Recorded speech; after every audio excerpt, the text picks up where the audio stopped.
Day 2, FT Live, and it is All-Star Day. Scotty Braun, AJ Pierzynski, Erik, Kratz, and a loaded guest list this afternoon. Junior Caminero should be any moment. Ken Rosenthal after that. Cole Hamels, beloved in Philly. And thank you so much to Iron Hill Brewery in East Market. We're in downtown Philly. It's awesome. The food is spectacular. It is awesome. I had a great lunch. Did you guys have a good lunch? I did. Philly cheesesteak rolls, egg rolls.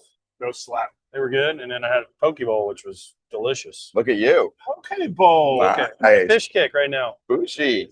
Fish kick. Last night I went to this nice steakhouse and I got Dover sole and it was delicious. Wow. You were eating well. Philly's got really good food. Philly is sneaky good food They do. city, by the way. You might not, people that don't know it, have to understand that the Italian here is really good and they have a lot of good spots all around. We just have to, kind of have to find them though. I completely agree. I love that you guys are saying this. This is my city. So This is your city. welcome. I'm glad you can join God's country for a little bit. On the topic of your city, home run derby last night, your city showed up, and I love the way that they booed everyone, plus cheered when guys would get outs. So good. Engaged. Isn't that what we talk about all the time? Engagement. They were engaged on the result of every pitch, good or bad, for their viewing pleasure. The only thing that would have made it better, I thought it went well. I like the format. Is if obviously Schwarber wins. I mean, that was the only thing that could have. I don't know. I like the underdog But story. what I'm saying is for the Philly crowd. We're talking that's just okay. the Philly crowd. A walk-off for the Philly crowd. Yes, would have if been Schwarber ridiculous. would have gone second and he did with Jordan Walker. Can you imagine if Schwarber would have gone second and it's building and building and building until he gets to his last swing and then he hits the home run? They would have broken. The stadium. That's what I'm saying. That's why. We're going to get 10 minutes with Junior Caminero coming through looking so fresh. We're very excited about it. And He he's got a smells good camera already. I coming can through. smell him when he's Yes. coming in. So we're going to ask him all about this, of course. Format, what it was like, the whole deal. We do a quick step aside to get him ready, or we go right into it? I feel like this is Wow. The break. Okay. We're getting him set up. What a wonderful. Wow. Wow. Increíble. How are you? Good to How see you you. doing? Good to see you. That is a heck of a suit. He looks fantastic. Siéntate And aquí. the Wow, light it's color out. when it's hot out like Yes. this. You guys know, you've been outside in a dark suit, a light suit in the summer like this. I know nothing about that. Really? And he has Nothing matching about shoes too, which is the best Well, part. We're not Nice. even seeing the shoes. We'll make sure they're seen. Can you sit? Social team will take. Can you sit, or do you need my grande pantalon? Thank you. Yeah. Okay. And the watch, we don't even get to see the watch. Sorry. Let me see the watch.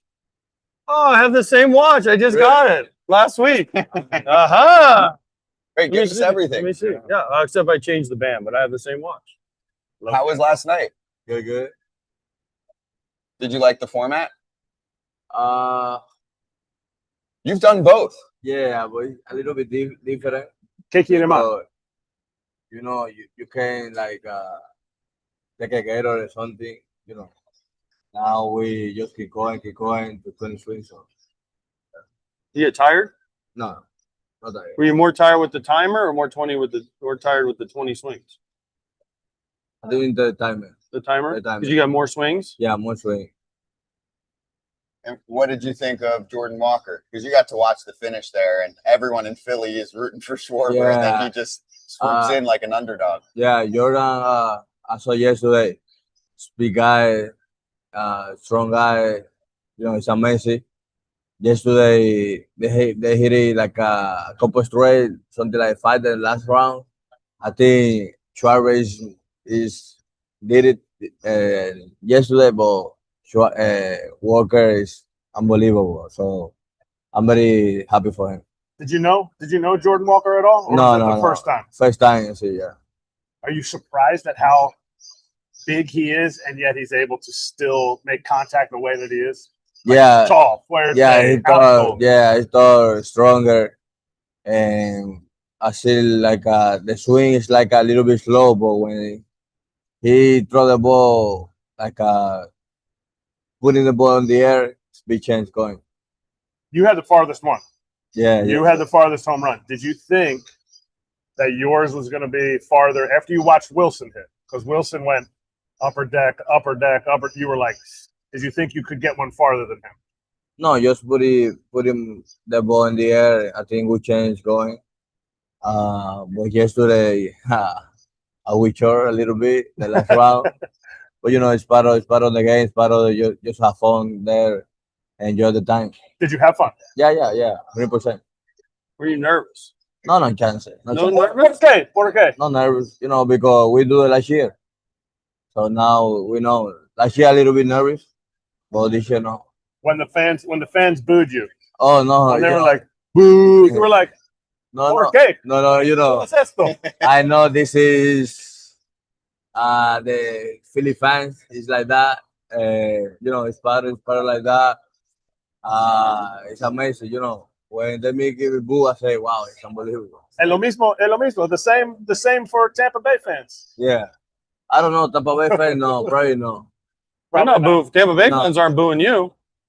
They're It's not like- booing you. They love it this Yeah, season they- too. Yeah. You guys are playing great. What do you Yeah. think about the first half? And I know Brian and Nick are here too, Baker and Martinez. But what have you guys been saying? Yeah, hey, this season like I said, I don't know why you said, but this season is amazing because everybody together in the clubhouse. In the clubhouse, everybody together. Nick Martinez, big leader in the clubhouse.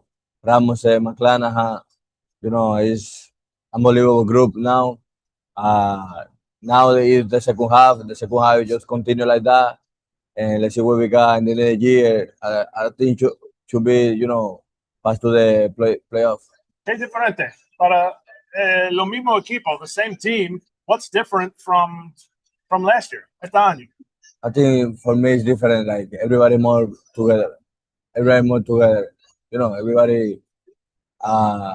If I'm hitting, everybody let's go Yuri. If I hit Aranda, everybody together. Everybody together. When Nick Martinez pitcher, I'll be there for him. Everybody there for him.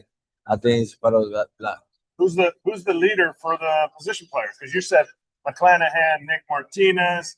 I know Yandy's not the leader because he can't do anything except for lift weights Yeah. pregame. Who's Yeah. the leader For the thing, for the position players, for the guys out, the hitters? I'm the leader. Two? Yeah, I'm the leader. I'm always happy with my guys there and support to the team. I'll probably say me. That's nice. I like that. There's some talk about you for MVP.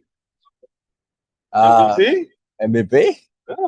We'll take it, right? Sure. I think my guy. Yeah. All day. All day. Yeah, thank you, my guy. I'm pretty big number this year. The second half, just I want to say, God, give me stay healthy. Oh yeah, and that's it. Tiene más? Do you have more? How more? Cuando? How much? Where? When? I don't know. I don't know how much because last year and this time we had 23. So this year we had 28. So I don't know how many more, but we're going to continue. Is there a difference for you playing inside versus outside? Yeah, it's different. Oof. Yeah, it's very different because last year really hot. And Tampa, it's warm, June, July, it's terrible. But now we play inside. They're good. Cuerpo? Más cansado? Más cansado. Were you more No, tired last year? Yeah, more tired last year. About this year is very Fácil. special. Yeah, not fácil. Okay. But it's good because you play always inside. When you play 1 p.m., you feel like it's 7 o'clock.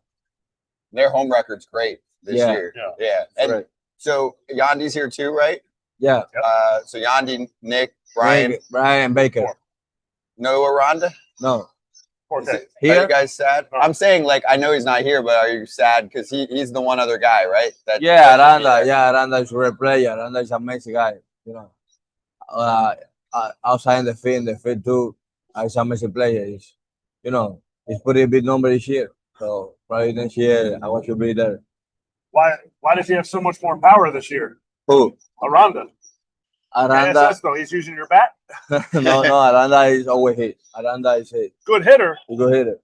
but más fuerte. Like Yeah. a lot more power this year. Yeah, he's pretty big number this year. Aranda always can hit. He take a balls, take everything, and he say passing and home play. I love watching him. I know we're talking about your fit now. What about your shoes last night? Oh, my shoes. Yeah. Wow. Yeah, put it the Horon Derby to make the, put it that shoe because, you use it one day special day.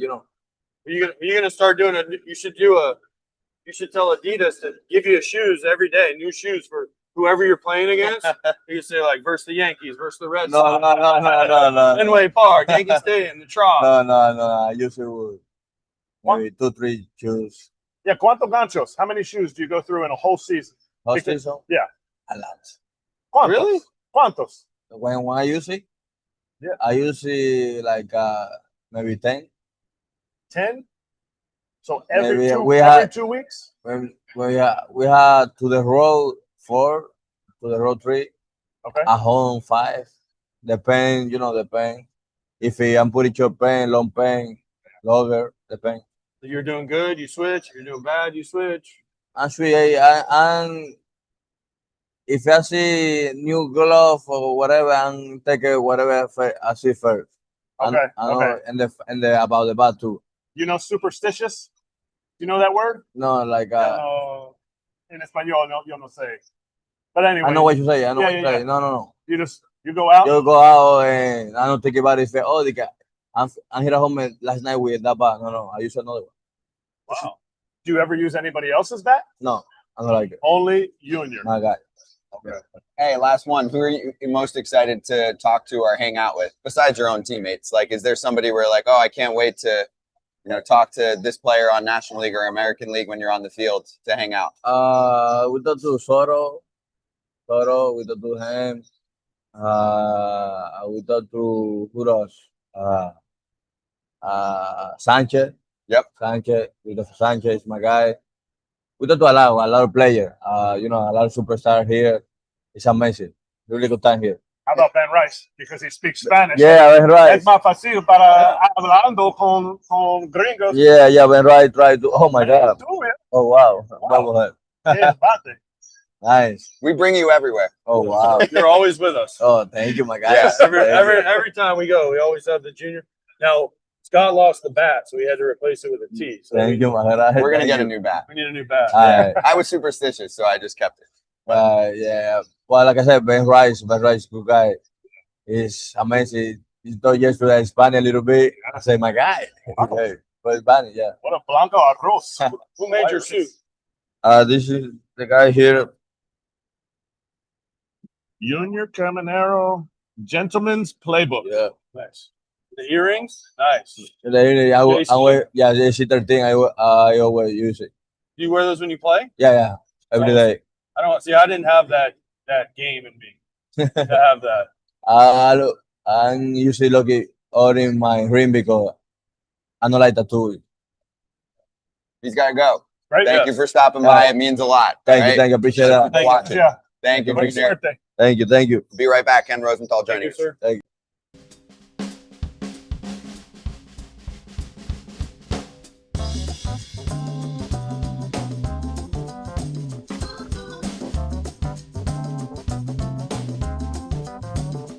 Christopher Sanchez, surprise, not really. He's going to start the NL All-Star game. Word broke on that on Sunday, and he becomes the first Phillies pitcher to start an All-Star game since Roy Halladay in 2011. And Dylan Cease is going to start the All-Star game, the AL for the AL starters, and he's the first Blue Jay to start the All-Star game for the Blue Jays since Roy Halladay in 2009. So That's it's kind of a weird coincidence. Yeah, I read that from Lachlan March. Yeah, Lachlan March. Lachlan March had that on a tweet. She tweeted it out or posted it. Yeah. And in addition, she wrote about it. That's a really cool anecdote, man. Actually, when I read that, man, it got me a little. I'm not gonna lie to you, it made me really, really sentimental, man. Yeah, got a little misty-eyed. Yeah. To think about that because we almost traded for him in 2009, right? And then he, there was a lot of talk about us getting him and all that stuff at the time, and then he ended up pitching in the All-Star game for the Phillies in 2011. So pretty awesome stuff. Yeah. You guys, I mean, Sanchez obviously deserving. Just a great moment for him. Well deserved. He's been one of the best pitchers in baseball for the past few years. He's 11-4 with a 2.62 ERA at the break. His streak was one of the big pitching Yes. highlights of the season so far. Yes. I mean, it's one of those things where, 10 years from now, 20 years from now, you're going to go, what are some of the great things that happened during the 2026 season? And that's going to be Christopher Sanchez's scoreless streak. I mean, I kind of wish it didn't leak yesterday that he was getting the start, because when it comes to the All-Star game, I'm a little bit old school, and I mean, they've been playing this game since 1933, and it's always been tradition to have a big press conference with an unveiling of the starting pitcher, and that's gone now. I mean, it's anticlimactic, but I understand it's out there. But hats off to Christopher. Well deserved. I'm sure he'll be firing. Hopefully it's just for one inning and then go shake some hands.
The Inside Scoop in person with FT Senior Insider Ken Rosenthal. Ken, it is good to see you, and happy All-Star festivities to you. And to you guys as well, Thank Your you. Eminence. Thank you. Yes. Thank you. So Much better in person when you say that. it is.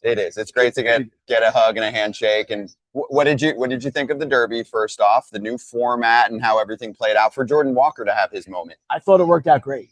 And a lot of people had some skepticism about the new format, and understandably so. Anything different is going to raise some questions.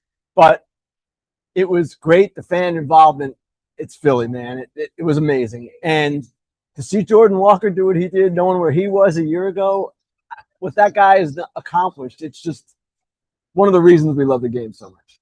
It worked. I mean, I said the only thing that would have been better for Phillies if Schwarber would have Sure. won. But other than that, it was perfect.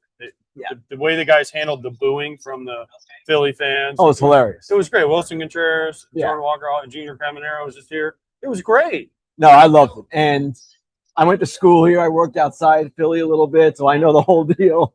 And it's just part of it here. And to see Wilson Contreras in particular kind of play into it, that was great. That was perfect from his first half, though, right? Like, Yes. if the It's Phillies, him. I mean, I don't know that it's him all the time, but what we've talked about the last month on the show about Wilson Contreras, it was like, I don't know if Philly fans really want to boo this guy, because I felt like he was kind of like gaining momentum with the boo. Yes.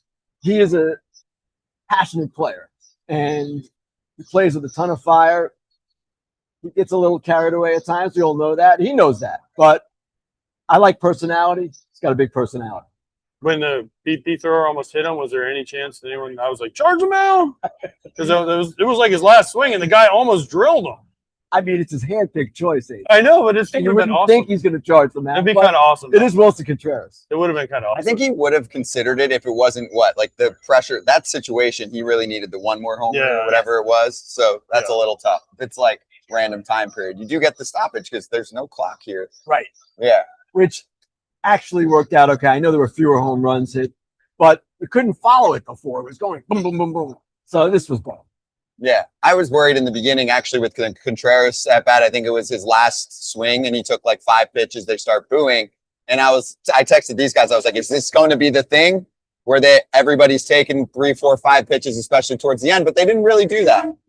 They're the sounds of Philly right now, for anybody wondering. Oh, it's beautiful. And you're right; it didn't really happen that way. And my goodness, it's batting practice pitchers, guys that again are hand selected. They should be able to get the ball over the plate within a span of 5 pitches. But nobody hit the money ball until I think Jordan. No, Schwarber. No one hit a home run on the money ball until was that just guys trying too hard, saying like, "Oh, I have to hit a home run." What do you guys think? I think it was a little bit Probably, right? because it was a build up too. I think it was build up too because they're like, "Oh, now we have the magenta ball." Yeah. Oh, and I forget. I think Hunter Pence was staying on the air last night.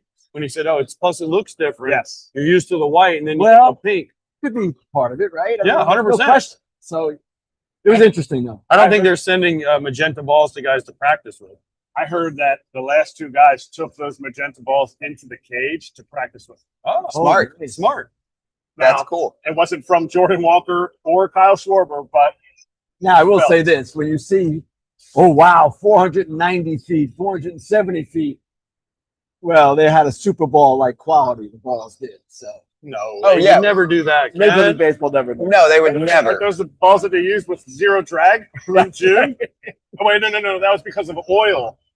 I'm Oil getting all my spill. shoulders. Discoloring. There's all kinds Yeah, of Yeah, different the yeah, great, yellow the it. great discoloring of 2026. But you're right. It's like you look at the career high distance, and then you look and you're like, wait, so he can hit Yeah, the it ball doesn't make it 45 less feet? fun. No, But- I like it. You have to acknowledge that. It's juiced. Yes. It is. Like, there's no secret. They're not denying that part of it. It's fun. So, okay, now tell us about All-Star Game. What are you most excited about? Obviously, you'll be on the field. A lot of storylines. Actually, I'm most excited about being in Philly with their All-Stars. They're going to play big roles. Obviously, Schwarber's starting the game. Christopher Sanchez starting the game. And just for the country to see what this place is like. Now, the average fan probably knows, but it will be more electric than the usual All-Star game. I'll say that because it's here. Do you think the average fan outside of Philly actually knows what Philly fans, or do you think they just know they're brutal, they boo Santa, all that? They stuff? know that. That you're right, Eric. That's what they know. But the other side of that is this amazing energy in that ballpark. And there are some other ballparks like that. Petco in San Diego has become like that. So I'm not saying this is the only place, but it is unique in its way. Next year's in Wrigley, so that could be And Wrigley, yeah, that's a fun place too. Different kind of environment. different fun. Yeah. Different energy. Yeah. That's more of a More of a drinking. happy-go-lucky Yeah. BS than Yeah. Philly's a little bit more. More of a 30,000 people in a bar energy. Lovable, as they used to be called, lovable losers, but they've won since. For Philly, I am most excited to see the ovation for Mike Trout because I think that the Philly crowd has this energy that can almost make you emotional. And he's been dealing with those questions for years now. And I know he'd shoot him away again, basically saying he's not going anywhere. But how do you think that moment will be when, hey, remember when Philly got Trey Turner going last year or the year before, kind of got him out of a slump? Scott, actually, it's an interesting question. I don't know that it will be as electric as it will be for the Phillies players, but he is a hometown kid, essentially. He grew up right over the bridge. Not right over, but in that part of New Jersey. And we all know he's a huge Eagles fan. Most Phillies fans, I am quite sure, are aware of that. So, yeah, that could be an emotional moment. He's never been cheered here. So that's, to me, what would stand out Right. is you're in now a city that you love and you haven't, you've been asked about that spot for years. And I think Philly fans are smart enough to know, hey, let's make him feel it a little bit. This might not be the best example, but remember when Scooble went to WBC, then he's like, wait, this is epic. I want to Yes. stay. You can change someone's emotions. Well, I'm sure if it's as good as you think it's going to be, Scott, he'll be asked after the game, okay, Mike, what about Philly now? He's been asked that a lot over the years, and he's been adamant. He's been not pretty consistent, extremely consistent in his answers. Buxton, too, they asked yesterday. And I mean, those guys have no trade clauses. So when they're saying that, do you feel like they're just putting it out that I would deny this or my team would? It's not leverage in those particular cases. It's not, I have a no trade clause and I want to use it to get something and trade me. Those guys actually want to stay where they are. Okay. Yeah. So you don't. What if the Philly fans cheer Buxton? Do you think about it? I don't know. I think Byron Buxton has been very vocal and adamant about wanting to do this in Minnesota in the same way that Trout has been that way with the Angels. Trout's position has been, I want to win here. Now, we all know under this owner, it might be all but impossible to win there, but that is his loyalty. And in his defense, and I know people don't necessarily buy this, but they've paid him a lot of money. He feels an obligation. Actually, that's kind of what you want out of your star player. And I know there's always the question, well, does he really want to win? He wants to win, but he wants to win in that place where he got the money. Loyalty. Good for him. Royalties. Yeah, I get it. Hey, also today you have, I mean, we'll spend a few minutes on this on the finish line. The labor battle takes center stage. Oh, go ahead. Go trade. Yeah. Have the Tigers gotten themselves back in it enough where Scooble might be off the table now? We need to see what happens in the next 2.5 weeks. So I don't still think it's kind of in a decided. waiting. Here's the thing, AJ. Let's say your premise is right, that he's off the table now. Well, what if they tank in the next couple of weeks and they're out of it again? And even now, they're 8 under. Now, granted, they're close in the wild card race and not that far away in the division race. But if they go south again, it becomes a much easier question. To me, if they're competing, it's going to be really difficult to do. You're trading in back-to-back Cy Young winner. You've got a chance to do some things in a league that is down. And, hey, even the Judge news could affect this. Let's say Aaron Judge is out for the year or even out until September, and we don't know what exactly he's going to be. Why wouldn't the Tigers, if they stay hot, think of themselves as a legitimate contender for the American League title? There's no reason they shouldn't. Do we have a Judge update? We don't. We're waiting for his imaging to take place in the next couple of days. And anybody else that you the Yankees can't get an MRI. They can't call him. well, no, they can. They're doing it now. They're doing it now. Yeah, and they're not in a rush Maybe to it's done share. already and they haven't Yeah. announced it. I don't know. Yeah. If there was bad news, you think they want to share it on All-Star Day? I would hope not. There's kind of a blackout on news today. That's fair. Yeah. Any other teams in the last few days that you think or week that changed their complexion? I know one that you might say. Boston, for yeah. sure. What And happened? they're in the same position. If they fall back again, then things might change. It's not decided by any stretch. And the Red Sox, keep in mind, I wrote this, it was about 2.5 weeks ago. Their schedule was getting easier. This road trip, yeah, they won 9 straight. They did it against the Angels, White Sox, who were not playing as well, and the Mets. So, okay, but now you've got Tampa Bay coming right out of the break. Again, it's kind of a situation, guys, where the next couple of weeks will be almost like a pennant race because these teams are racing to see just who they are. Mm-hmm. A's and Reds, I think, could be sellers. I'm trying to rack up the sellers. It's not that I want teams to not play. A's are looking that way. Reds are looking that way for sure. Yeah. The Orioles are an interesting team because they, 2 games out in the wild card, they have their first 4-game winning streak of the season, did it against the Royals. So are we convinced? No, we're not convinced. Should they be convinced? No, but we'll see over the next couple of weeks again how this all transpires. Do those teams have pieces that people want? Orioles Reds have the right-handed bats, right? Yep. Orioles. Reds have some pitching, some bullpen. Spencer Steer, Spencer Steer's a guy, sure. Taylor Ward. Hunter There's Green. names. I mean, if you want to do something big, Yeah. And it's hard to find right-handed power. So extremely we just hard. named some names there that could fit. Okay, last 2 minutes. You were at Manfred and Bruce Meyer, or yeah? We both spoke to the baseball writers today. This is an Okay. annual thing where the baseball writers meet at the All-Star game and each representative from the league and the union, the top guys, speak to us. Now, when it's a non-bargaining year, the questions are much different than they were today. And I wouldn't say anything earth-shattering came out of it. The owners aren't coming off a salary cap. The union's not coming off its opposition to a salary cap. But they remain, both sides, quite firm in their positions. Okay. So nothing crazy. They're not. You'll see some news come out of it. There were some interesting comments for sure. Okay. But it's not like anything changed today. Put it that way. Right. It's going to be a long time It's until gonna we be get a real really news. I mean, Right. the Philly fans didn't change Rob Manfred's mind on the salary cap? No. One of the highlights was Bruce Meyer saying that it was perverse. That was the word he used, perverse, of MLB and the owners to suggest that the game is not in a great place right now. To say that the game is suffering and it's broken. I mean, those are not the exact words he used, but perverse is the word he used. And Manfred had his own points of view, and I happen to disagree with many of them. Some fans might agree, but again, there'll be some stories coming out of it. I encourage people to read. Yes. Evan Drellick and Andy McCullough coming up. We're on it in The Athletic. Ken is on Fox. You'll see him tonight for the All-Star game and their coverage. Ken, thank you. Good to see you. Good to see you guys. Your Eminence. Oh, yes. Be right back. Oh, and Fair Territory back on, what day is it? Thursday, 12:30 Eastern. You'll get Ken's recap experience. And then Monday, more Ken. Trade deadline talk. We'll get hot.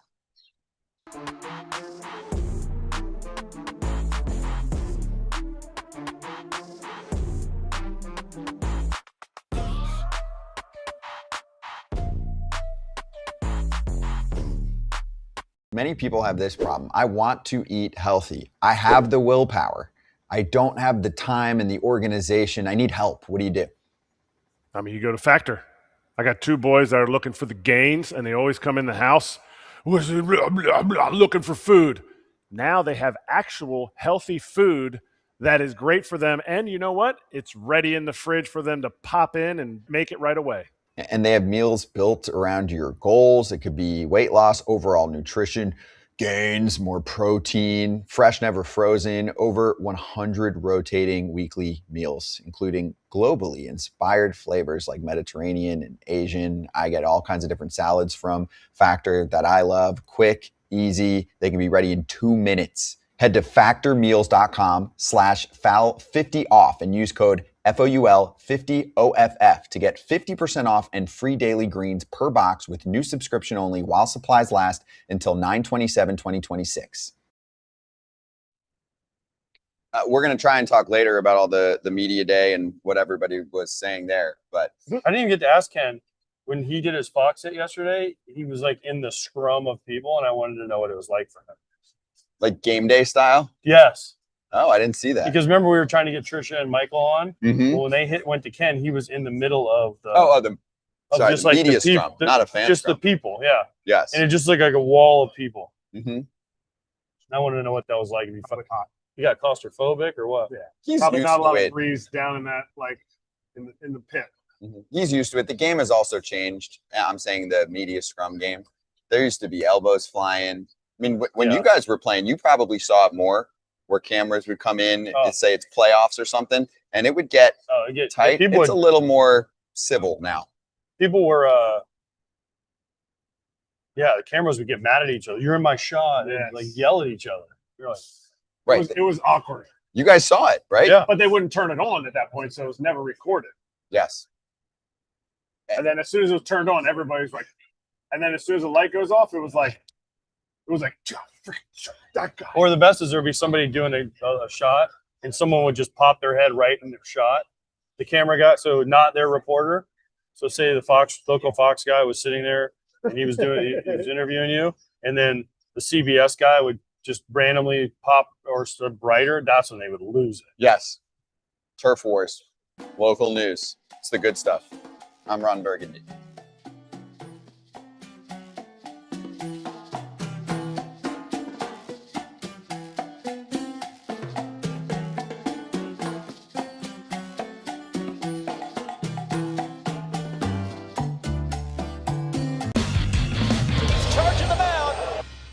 Yeah, let's charge. Let's talk All-Star. What are you guys most excited for? I kind of think what Ken said, Jonathan Sanchez taking the field in the top Christopher. of the Christopher, Jesus. Jonathan Sanchez. Jonathan, the old lefty for the Giants. He could punch tickets. He could. He was nasty. Christopher Sanchez, who I picked to win the Cy Young. I think I would know his name. Taking the field, Schwarber's first at bat. I want to see the reaction Trout gets. And I just like seeing the guys who, especially for the first time, get to take the field and get out there and smile. Everyone's smiling. Everyone's happy. It's like the purest form of baseball because everyone's happy. Numbers don't matter. Guys give up hits, they laugh about it. Guys do something cool, they laugh about it. It's not as pressure packed as normal games are. It's a celebration. Yes. Yeah, I hope the players feel honored to be there, and like the guys that play, I think they enjoy it. I think because I'm going to the game, I think it's something that I'll miss is I love the mic'd up. I think they add more and more mic'd up players for the All-Star game, but being there, I love feeling the energy in the park where it's like there's not a lot of ebbs and flows. It just feels like the same energy because you want to see something cool.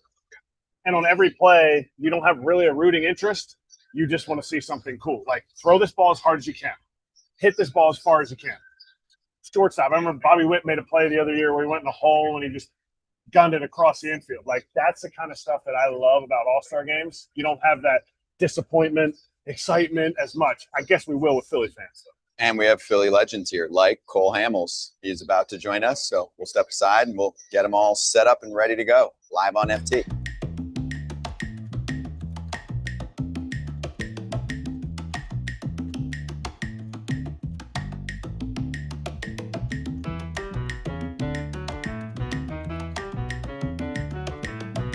big second half of the season coming up. There might be a hot ticket, a rivalry series, a sold out experience that you need to get your hands on. And SeatGeek is the spot for that. You can find good pricing. They help you with the pricing. Green dot, good. Red dot, not as good. And they help you with your view of the seat for some big matchups coming up in August, September, and eventually leading up to playoffs. Why would you not use SeatGeek? If you want to view from your seat, you want to know if it's a good seat, if it's a good deal, it has all of it on the app. It's easy to use. It's one click, boom. You buy the tickets, they send them right to you. You get them on the app, and then you can go check out whatever game, whatever you're a fan of, you can go to, whether it's baseball, whether it's concerts, whatever you're into, you can find a ticket, and you can always try to find the green dot on SeatGeek. And for MLB tickets, you can get 10% off with that promo code we're running all season long, Territory10. That's Territory10 off your next set of MLB tickets at SeatGeek. Make sure you click the link in the description to download the app and have the code automatically added to your account so you can use it later.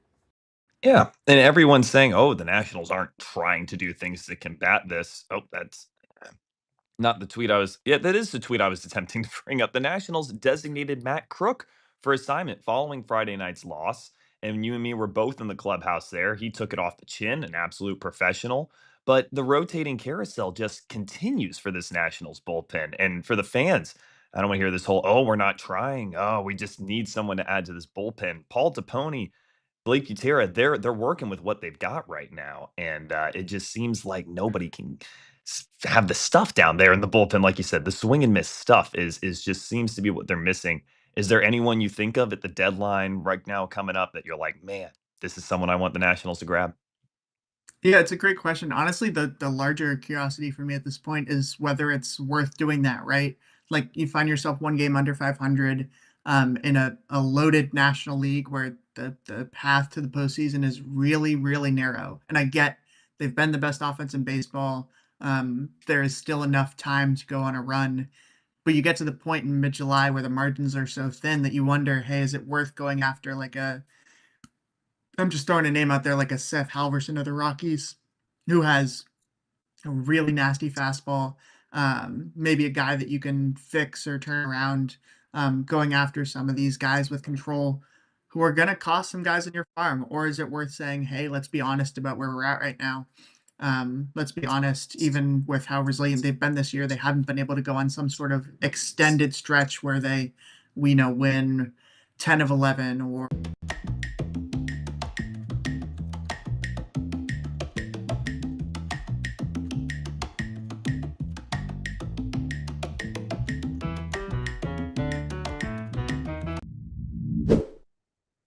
Hey, Phillies legend Cole Hamels is here joining us live on Foul Territory right now. Cole, it's great to see you and happy All-Star festivities in Philly. Is it cool to be back here and hanging out?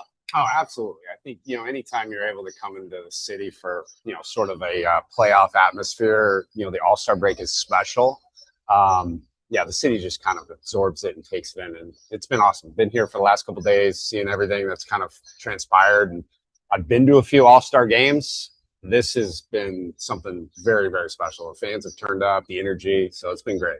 They have you running around crazy? Oh, God, yes. This is like your break. It's like my break, Hang but out. I think the best part is at least I know the city, so I can kind of, coordinate and get everything taken care of. So, yeah, it's been good, though. They've done a good job. It's like I saw Jason Worth yesterday, and I think he might have just gotten here. Yeah. And he was running in the tunnel, and he was running around. I was like, hey, what's up, Jason? He's like, I got to go. I got me. And I was like, well, you know your schedule? He's like, well, I wasn't supposed to come. Now I'm here. So now they're doubling me up. Oh, God. Well, and, Chase, I mean, he just played in the golf tournament in Tahoe and then lands, and they have him going. So they've done a really, really good job with how we can interact with fans. And, Phillies, they're all about that. I mean, just the passion they have. So we're happy. We're having a good time. And you guys are the bee's knees. The '08 champs will always have a place in Philly fans' hearts. Yeah. But who do you like seeing when you guys all come back together? When this group gets together, the list, you're like, oh, juiced, I get to see that guy. So this is funny because he just landed yesterday and came straight to it. Ryan Madsen. Mad Dog. So Ryan Madsen, Mad Dog, he landed, I think he was in the Bahamas, and he came. We saw him in the suite yesterday. And Worth goes up to him. Chase goes up to him. I'm there. Like, he was such a good teammate. And kind of, I think you have to be when you're in the bullpen. but we love him, and he's been good. You don't have to be. I saw him.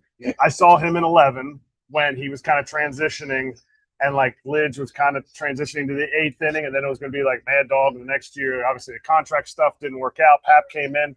He was the exact same dude in Kansas City when we were together in 15 and won the World Series. Like, he is that guy. So I like that you said that. Yeah. Do you root for the Phillies, right? Yeah, oh, absolutely. No, Who else am I going to root for? No, because that's one of the things. Because people ask me, I played for more teams than you did, obviously, but people are like, who do you root for? I always say the White Sox. And they say why? I say, well, I won there. I was there the longest, right? What I meant by that is, what was it, 23 when they went to the World Series? 22? So that's my question, right? Is the last team to win. So like the 80 team forever was the team in Philly, right? Yes. The 1980 team. Then you guys won in 2008. Same in Chicago. Like 2005, we won. Right? The difference between the Phillies and the White Sox. White Sox haven't really come close since then, but the Phillies have been to the World Series. They've gone deep in the playoffs before. Do you root for them to win? I do, and I think the fact that a lot of us want them to win is because it's such a special group to be a part of. We want more to join. You know, we want these guys because it is like we look at now the 80 guys. They were so good to us, and they're still incredible mentors. They love having us around, and now we want that kind of next group of guys to kind of come in so that we can kind of be that help liaison of what it's all about to win. And so, yeah, we want them to win, and I mean, we'd love for them to win back to back. I mean, that would be kind of awesome if we can get multiple championships because it's hard. It's very difficult to do, and they do have a talented team, so it's just a matter of time to try to get it done. Are you surprised they haven't won yet? Because they've had this group together for a bit, and they are stars. They've performed well, playoffs, the whole deal. They haven't gotten there. I know, and that's what just shows you. It's so difficult to win, and I really do think that they've had the opportunities, just haven't been able to do it. Just like even the team that I played for, you know, in 08, 9, 10, 11. I mean, we had star-studded lineups, and you know, on paper everything looks great, but it's when it comes down to it, you have to deliver in the right big moments, and so that's kind of what Philly is right now. They have to deliver in the big moments. I mean, that 11 team, we should have won the World Series that year.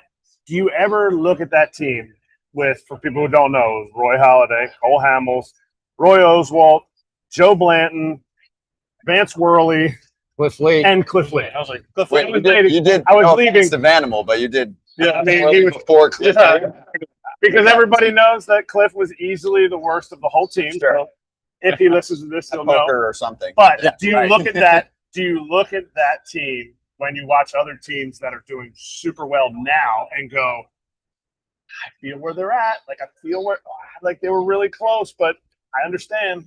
No, yeah. I mean, that team, you could look at us and we knew we were going to win every single day, or you know, you could put your money on it. I mean, it was kind of one of those situations, and it just unfortunately didn't happen. And you know, the Cardinals were hot.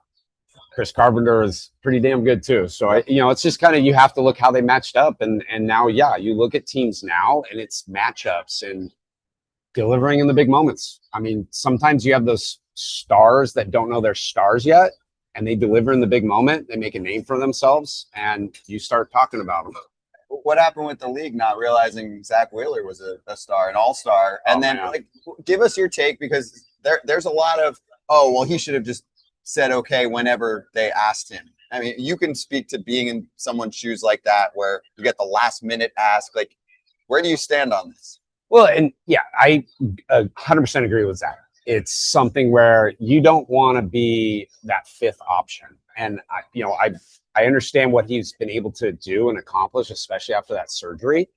He's delivering like a superstar, and he wasn't treated like a superstar. And I feel like that's kind of what the All-Star Game's all about, is you have the superstars and you have those guys that deliver, and he's that guy. You can't be fifth down the line. And so I think it's something where it sparks a conversation now for those accolades carry a ton of weight, especially when you're retired, especially in contracts. I mean, it sounds better when you're a 5-time All-Star than a 3-time All-Star. I mean, that is huge. And that is Zack. I mean, the guy is a Cy Young candidate. You know, he's going to be a big guy at the end, and he's not getting the credit.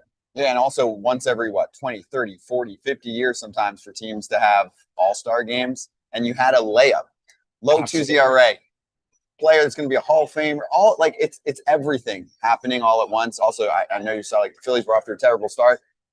Other things happen, but Zack Wheeler comes back. They take off. The moment that he could have had here. Yes, he was. Christopher Sanchez gets his moment. Absolutely, but no, that absolutely. Too. He was the spark. I mean, he's the spark plug there. He sets the tone, and to then kind of have the situation happen the way it did. Yeah, I think it's a big conversation that I think needs to happen in the CBA and with the commissioner about really what the All-Star game is about, but also what that does to people's careers and how it really describes and shows the credit. You have to give credit where it's credit's due. By the way, I argued that all the time. I said an All-Star game shouldn't start if they're just going to give All-Star appearances. And there's 85 All-Star. No, there's less this year. I think last year was 85 All-Star. Mm-hmm. Well, as you know, you're up for the Hall of Fame. Oh, he was a 4-time All-Star. If you were a 7-time All-Star, right? Yes. People are like, whoa, he was even better than I thought because of the All-Star. Well, if you're going to cheapen it and then not have a guy like Zack Wheeler, then you shouldn't use that for salary and you shouldn't use that for the Hall of Fame. It'll never change. I get it. But that's like my big argument. I don't want to get into that. But I also think this is no. This is actually kind of interesting because the game of baseball, if you're playing for one team, that team in that division kind of knows who you are. The rest of the league doesn't. All-Star games are kind of what put you on the map. So this keeps the conversation going about how good you really are that other fan bases don't see all the time because they don't face you. Erik, there's a lot of really good players. This is where you get the acknowledgement. And so why prevent that? I agree. All right. Your last start as a Philly was a no-hitter, which is unbelievably awesome. Right? So cool. Can you imagine if Charlie Manuel would have come to you and said, you're in the 8th inning, and you're like, Cole, you're in 92 pitches. That's it for the day. You're done. Go have a beer at Wrigley. You're right. Done. No. It wasn't Charlie. It was Pete McCann. We had Pete. Oh. Yeah, we had Pete McCann. Oh, yeah. Okay. So, no, we had Pete. Now, Charlie would have been like, you can go out there for the 10th. You keep going. Yeah. I'll see a home run. No, Pete was there. But, yeah, the game has changed a little bit.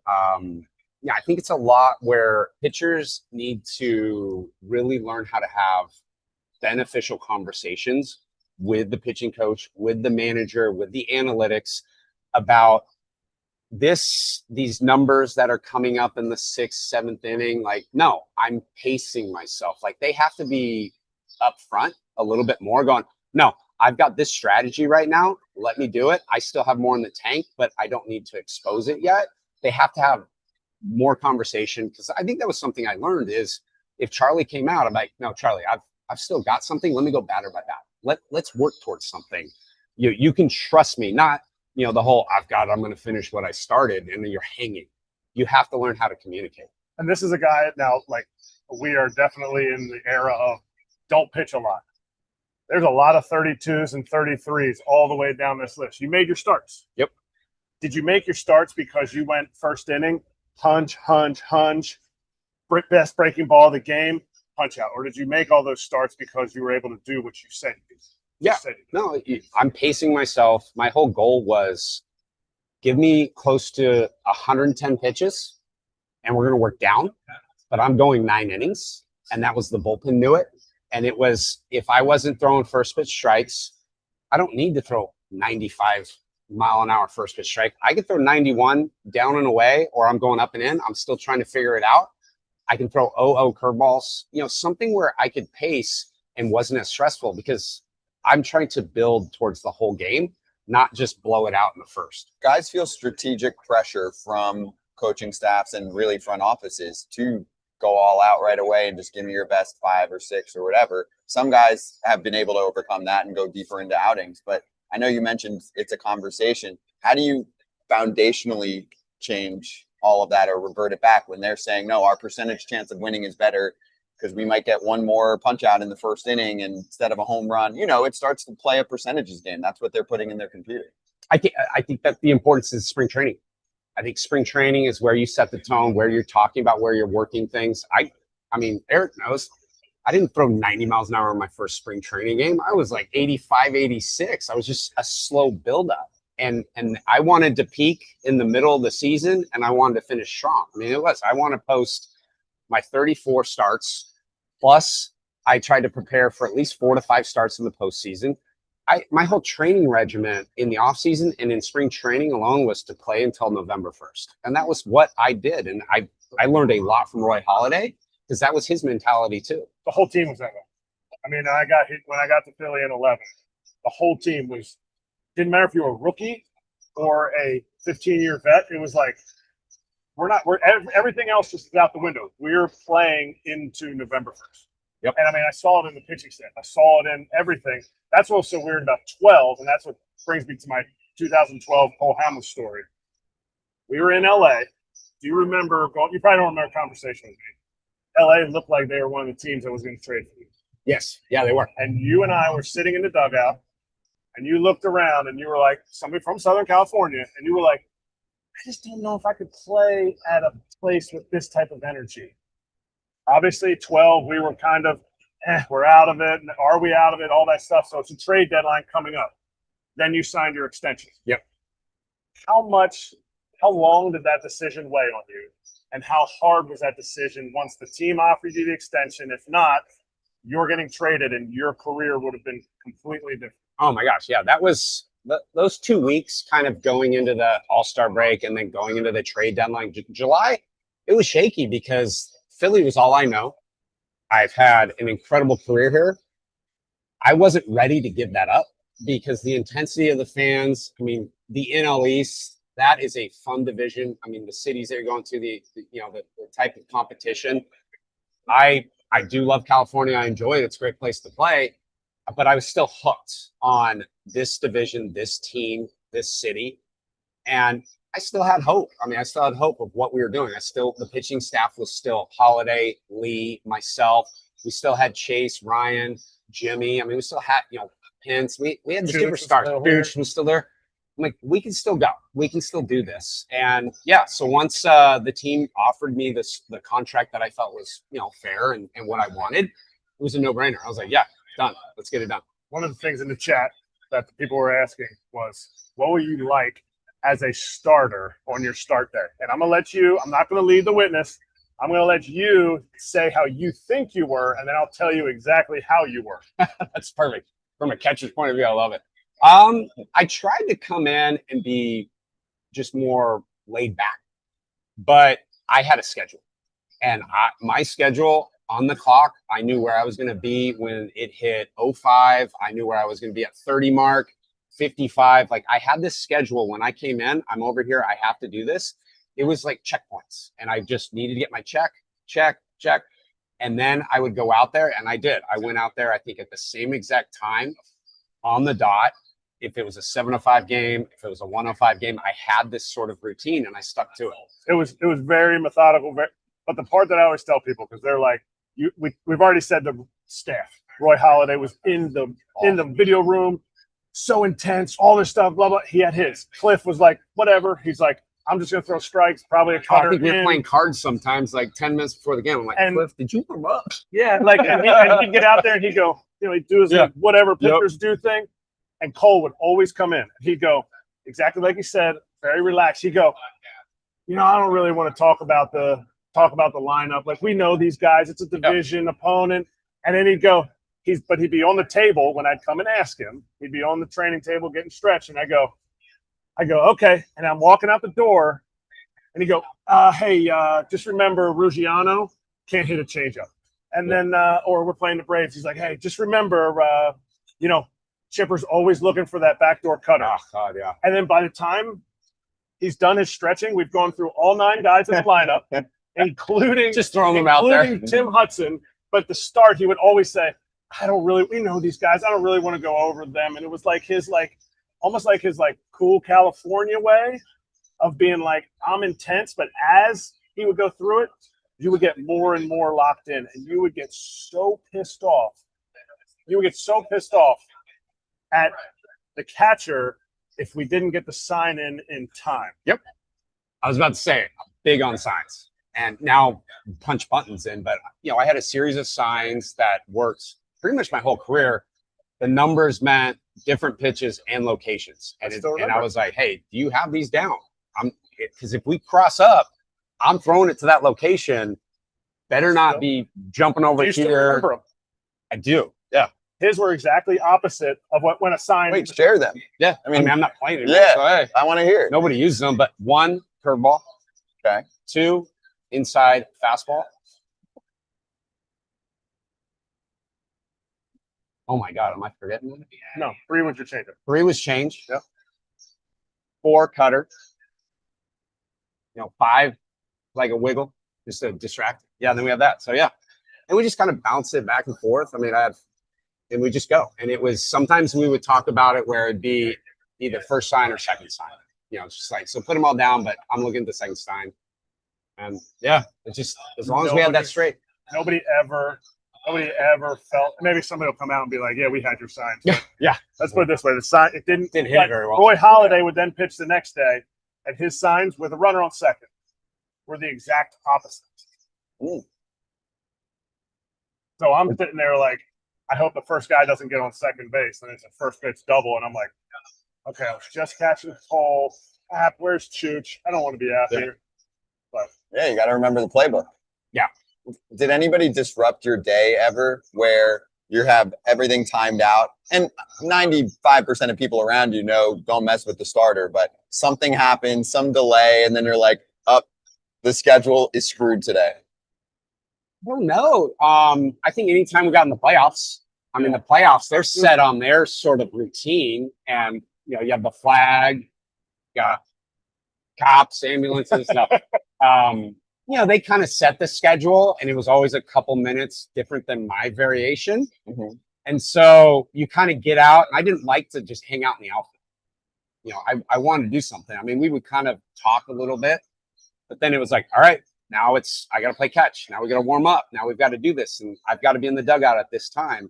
So when you're doing playoff stuff, I get it. You have national anthems that are different. That flag I just mentioned comes out. That would kind of throw it off. And I think I do remember postseason, Derek Lowe. We didn't know what to do. And, we're having a home game. It's the NLCS game 1. And both he and I are trying to warm up. Well, we can't because the flag's the size of the field. And he's looking, I'm like, where are you throwing? Where am I throwing? And we just kind of had a chuckle because you're just like, all right, like we'll figure it out. And then, you just kind of make do.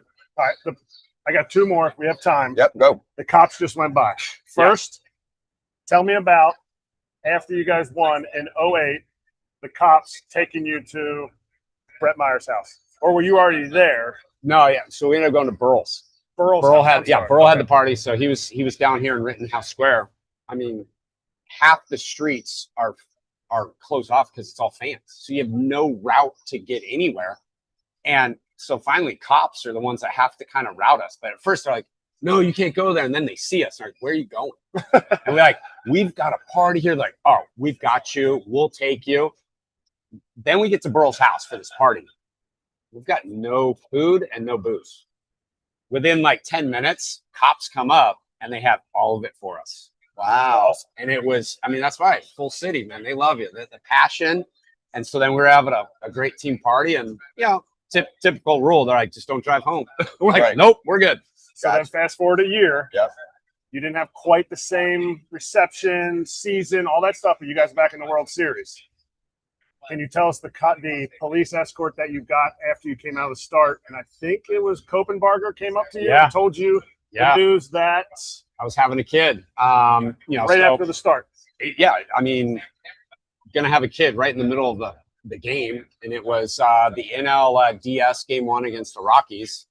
I didn't obviously have the best start. I gave up a big home run, so I got pulled. And I'm in, I think it's like the 5th or 6th inning, and Frank kind of goes, "Hey, you're about to have a kid." I was like, "Oh, I got to go to the hospital." I get in a cop car, and the cop took me all the way to the hospital. Wow. So it's pretty special. That's why here this is a special place, and so appreciative of everything that the fans are great. The cops obviously are great. It's been fun. I've enjoyed every minute of it. They took care of you guys. The biggest surprise for me is Pat Burrell didn't have alcohol in his apartment. He did. He might not have had for 100. Might not have enough for all of us. But he might have had for 30 people, maybe not 100 people. Yeah. But Pepperell could show you a good time. I know that. At the bat. Yeah, exactly. Well, Cole, thanks for the extended time, man. Thanks for stopping by. Awesome to have you. Appreciate it. Have fun today. No, thank you guys. This is, I always catch some of the show every once in a while. So you guys do a great job. Thank you for having me. Appreciate that. Cole Hamels with us. We'll be right back.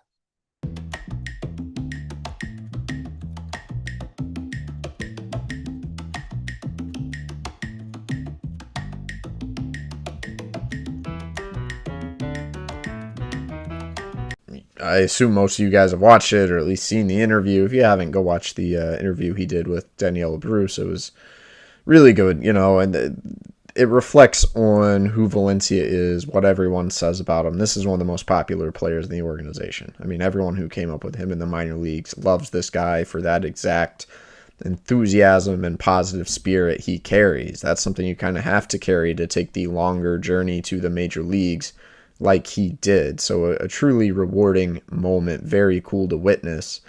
As for kind of the immediate prognosis here, it's really interesting. I think what the Tigers will do with Valencia, it sounds to me like they want to keep him on this roster post All-Star break. We will see. It'll somewhat determine what the matchups look like, right? Maybe who else is at their disposal, but no one's I don't think there's another big roster decision point until Gleyber Torres is ready to return, and it's not super clear when that is going to be. It's not going to be right after the All-Star break. So I'm kind of thinking they roll with Valencia. And then I personally wonder how much of his future is also kind of tied to what the Tigers decide to do at the trade deadline. Remember, Jake Rogers is a free agent after this season. I know Jake's, offensive numbers are not impressive, although, man, did he ever step up also in the absence of Dylan Dingler. Maybe enough to remind some evaluators that he can still hit a little bit too.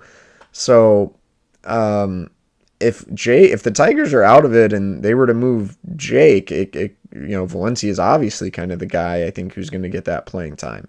If they can't move Jake, no one wants him, and they're out of it, does the whole team chemistry thing that Jake provides really matter anymore? Or would they just want to play the younger guy, see what they got?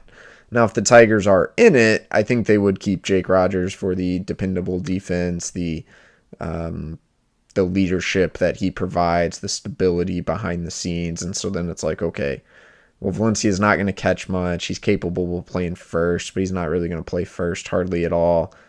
Are you comfortable with a guy that young basically taking over the Jahmai Jones role, or do you want him playing more consistently?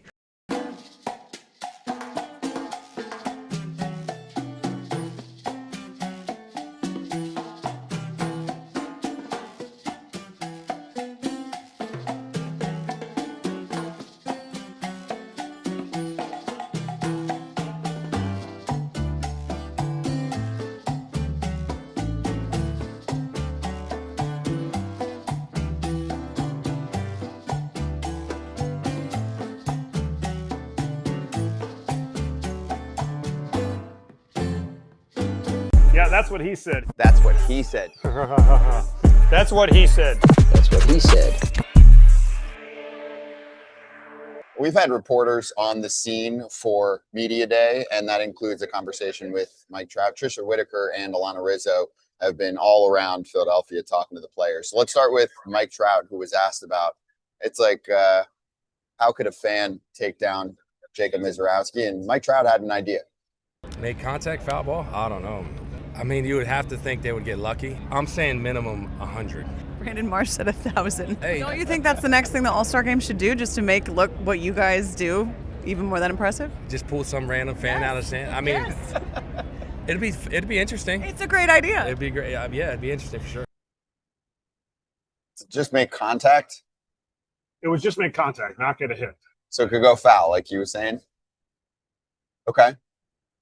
I think people could do that. You get a random fan that could run into one. Just foul it all.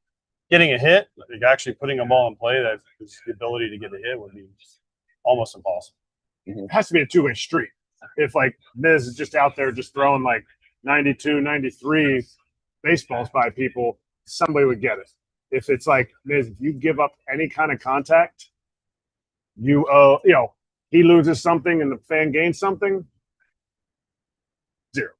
2A straight, I thought you were like, oh, well, if the fan's an accountant, then he has to do tax returns.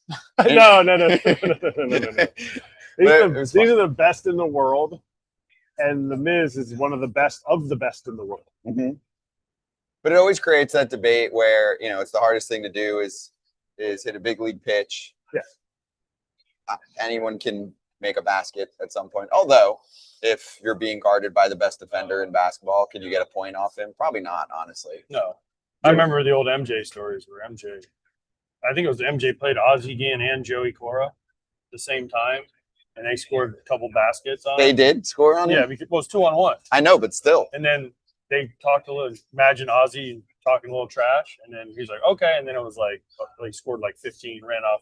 He's like, we didn't even get a shot off after that. Yep. Took a race. It was in spring training when he was at the White Sox. They were talking to him. He's like, all right, let's go play hoops. There's a court right there. And they did it, and it was 2-on-1, and they got smashed. Of course.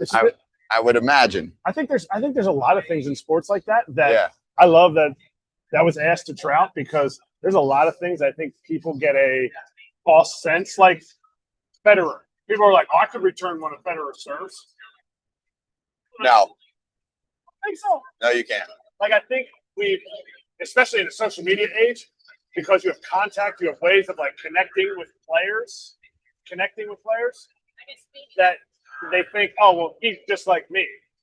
Like, you're not getting a hit off Paul Skenes. You're not touching the Miz's best pitch. It's too fast for you. And you teed up our next little clip from Media Day that went viral. That wasn't really our sound. Went super viral. Paul Skenes was about to get a question from Alana Rizzo. She was rudely interrupted by some random person that should not be at Media Day. Here's what it sounded like. Straight up. Hey, sorry, just got the best interview of all time. Wow, super proud. Future Yankee. Who's that? I don't know. So I didn't get the full lowdown, and I'll talk to Alana or someone from our team behind the scenes there, because we posted the clip, and then some people are like, oh, why is foul territory? I'm like, that wasn't foul territory. We posted the clip. We put reporter in the caption who had said, like, I can tell you where they're from, but I probably shouldn't until you guys verify where they're from. okay, that's fair. But either way, it sounded like they were doing one of those, hey, guys, I'm live, and I got to ask a question to Paul Skenes, future Yankee. And it's just, we got to clean that up. That's too much. Because then players aren't going to want to do it. Correct. That's too much. You're putting him in an awkward spot. That's weird. It's surpassed his home. It doesn't give players like, man, I really had a great time with that. It's already another thing on the schedule, along with what we talked about with Max. Like, you're signing 1,000 autographs. You're doing all this and that. Like, now you're going to be asked questions that make you look like you can't wait to get out of Pittsburgh. It doesn't give players the like real touchy-feely feel. Would you be bothered if you were Skenes on the Pirates and there's some, TikToker going, I just got to ask Paul Skenes, future Yankee? I'd probably say some smart-ass comment back then, honestly. I don't know. Would I be bothered by it? I mean, I would just said, hey, I'm a Pirate right now, and we'll see what happens down the road. I don't think I would have been bothered by it afterwards. I would have just been like, how about this jackass more than anything? Or maybe I would have said it right in his face. I don't know. But it was just it's the same as when Bryce Harper said clown crusher. It's basically this guy was just looking for a click. I know what you would have said.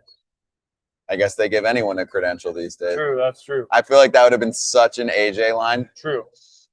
How did you get your credential? Where are you from? Yes. What do you do, and do you know how this works? Next up, Yankees, actually. Cody Bellinger and Alana Rizzo. A little one-on-one conversation. I love the fact that it's just all about winning. It's like show up to the ballpark and win. The fans are great. They're very passionate. But I think it like brings out the best in you. I think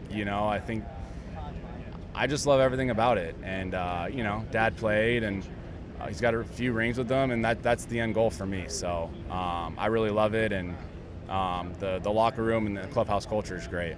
This is a team, obviously, that certainly, for obvious reasons, misses Judge in that lineup.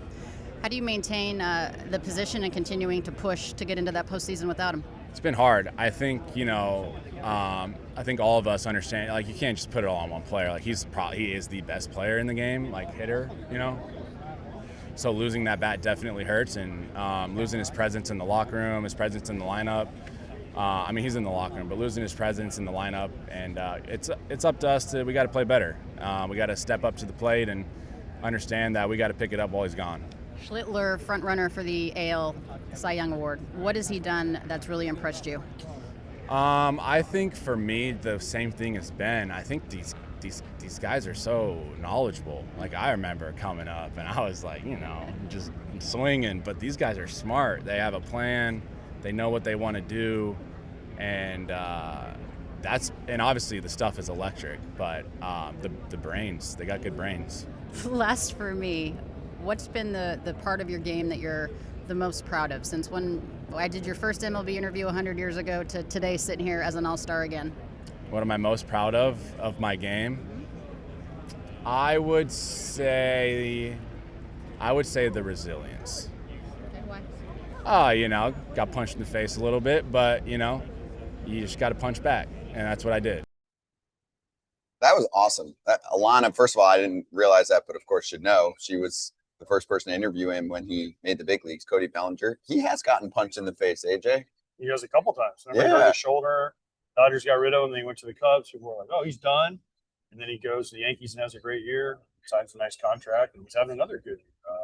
Great guy to talk to too. If you ever get the chance, I got to talk to him yesterday in the locker room just for a second. He's just a good dude. Yeah, he's a happy guy. He is. He's very happy. He's always complimentary. I literally ran into him for a second yesterday. It was all the Yankees. I just happened to walk in, and he just happened to be sitting there, and he was great. I mean, he was just really nice guy to talk to. And Ben Rice was great too for the 30 seconds I got to talk to. Oh, he's super nice. Yeah, So- we've interviewed him a couple times on this show. Next up, Dave Roberts, who is managing the National League All-Star team, and he spoke with Alana Rizzo about Justin Robleski making that team and the changes that he made to get to this status. Justin Robleski, we were screaming off of the rooftops that this man should be an All-Star.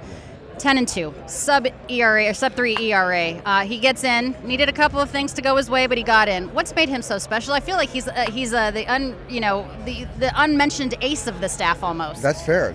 And I think the thing is, and I told the guys once we announced that he was an All-Star, last April 8th, he was in my office pretty much in tears once we sent him out, and he gave up 8 to the Nationals that day. And to his credit, he went back, looked in the mirror and said, how do I get better? How do I become a major league pitcher? Cleaned up his closet, got better. And I think for me, it's like he's felt the pain. He's a tough kid. He goes after guys. He's learned because I always tell the pitchers, the hitters will tell you what you need to work on, right? And he took that to heart, and now he's an All-Star. And like you said, he is an unheralded ace. And we talk about Snell, Glasnow, Yamamoto. But I'll tell you right now is we wouldn't be where we're at without Justin Robleski. It's a great call, and it's well-deserved. And he didn't get in there initially. There were a lot of good starters, AJ, to choose from in the National League. National League's tough this year. National League's tough this year. But I'm glad. I'm happy for Robleski to get in. People, especially their first All-Star team, is big, right? Is the coolest one, I think, for most people, unless you get to go to multiple, like Cole Hamels was saying, then you get to play and do it in front of your home team, which is even more special. But your first one is so awesome. And seeing what Robleski gets to come out and pitch and for the first time in All-Star game, it's just fun to see those So well reactions. earned what you guys have been able to do with this club.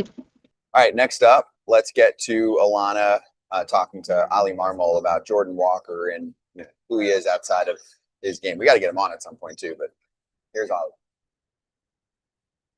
Tell us a little bit more about him as a person. He's an unbelievable person and so easy to root for. The people in St. Louis truly understand what he's gone through the last 3 years, and it's not easy, and it takes a toll on you, and the adversity he's had to overcome is real.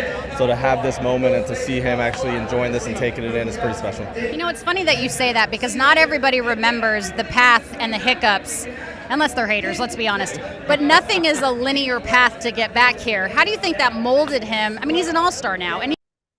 Hey, we're breaking out of that because we have Alana Rizzo live with Dave Roberts right now. Alana, take it away.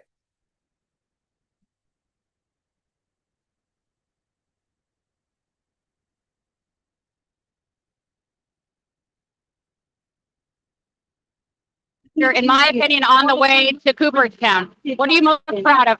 I think I'm most proud of I continue to evolve as a manager, as a person. The relationships that I have with each one of my players, that's still in really good standing.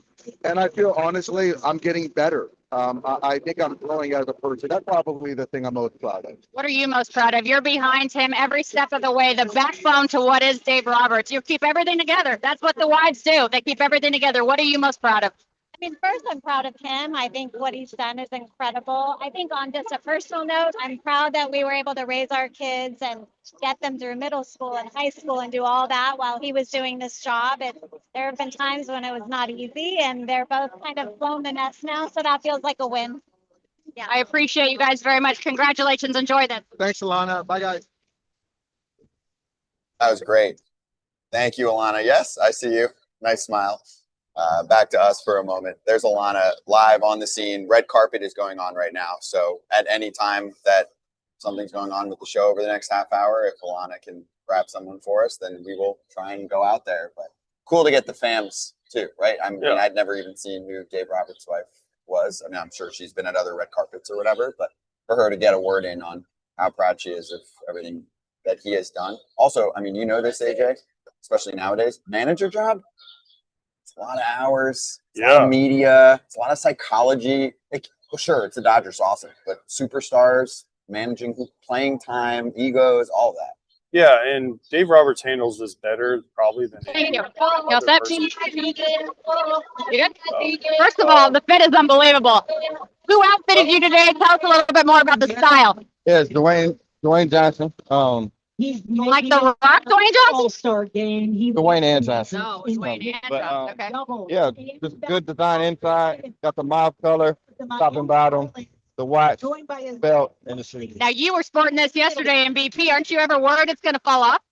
Nah, sometimes I take the alien head off because it's kind of heavy, but yeah, it's just a little bit of the style. What are you most excited about in terms of this experience, walking down the red carpet, just being a part of all of it? Yeah, just taking it all in, enjoying it.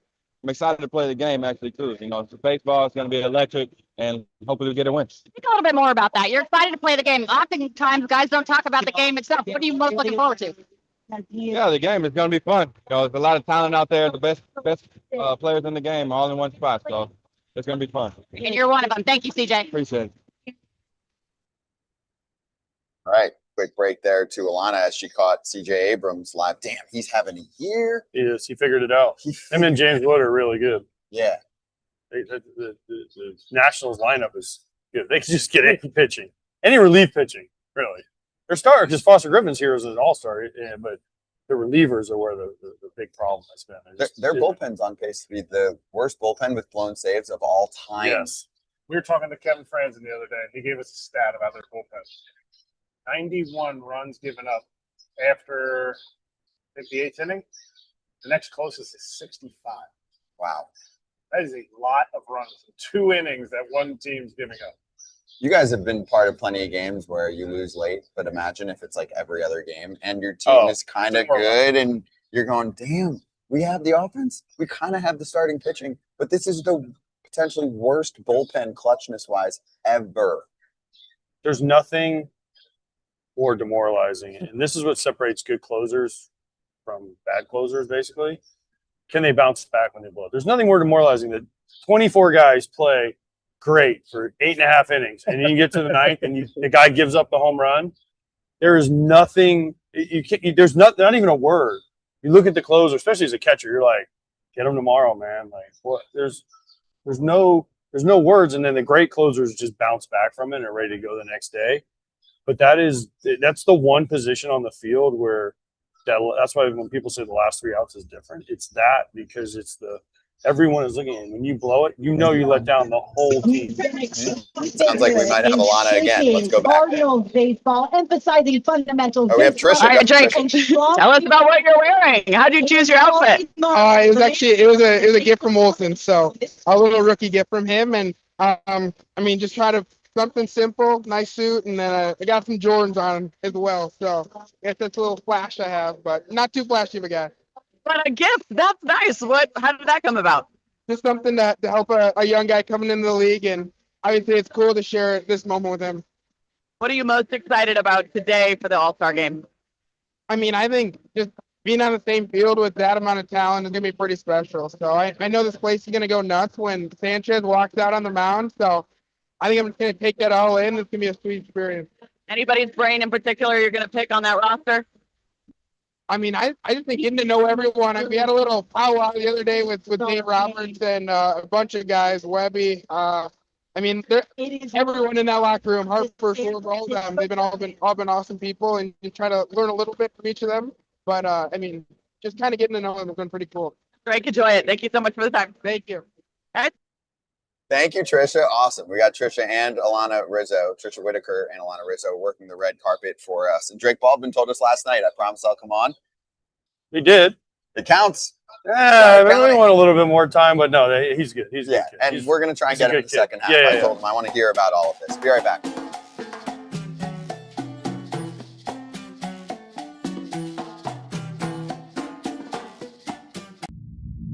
Hey, for the families out there looking for a different path to help your child succeed at home, look into K-12 powered schools. K-12 offers tuition-free accredited online public education for students in K through 12, all in a setting that works for your family. Todd, Father, you've done the homeschooling thing in the past. I know you liked it. Yeah, I did. I liked it a lot. All my kids have done it before. It's an opportunity for them to stay at home and enjoy school just as much. They learn a lot. And this is an opportunity for families that are on the go too as well. They have to understand, listen, can't be at a regular school at all times. I need my child to be doing this, whether it's an athletic career or whatever stature they are at. And we loved every second of it. And I think it is an easy opportunity for some children. See how K-12 powered schools can help unlock your child's full potential. Enroll today at k12.com/foul. That's the letter K, the number 12.com/FOUL. K12.com/foul. You're good. Oh, here we are. We've been chatting. Actually, I mean, we can take you inside the combo. We went out last night, AJ and I. Some friends. I don't know if we went out. We just went to the players. Oh, we went out. Yeah, That's yeah. out. It was, How close was the PA party? It was at the Fillmore. Fillmore. not far. It was like a mile. That's not, Wasn't that's bad. not bad. 10, 15 minutes. It was a nice. They had 2 Chainz play. What baby birthday song? Birthday. Everyone's excited about the birthday song. Okay. When I heard it, I knew it. People know what I like. But when I heard it, I knew what it was. I just didn't until he actually played it. Then I was like, oh. Yeah, I've heard that. It's catchy. Lil Jon played the other year. Lil Jon played. That was the Lil Jon one was going to be tough to beat because He just played his playlist. Yeah, he DJ'd, but they also when we were in Cowboy Stadium.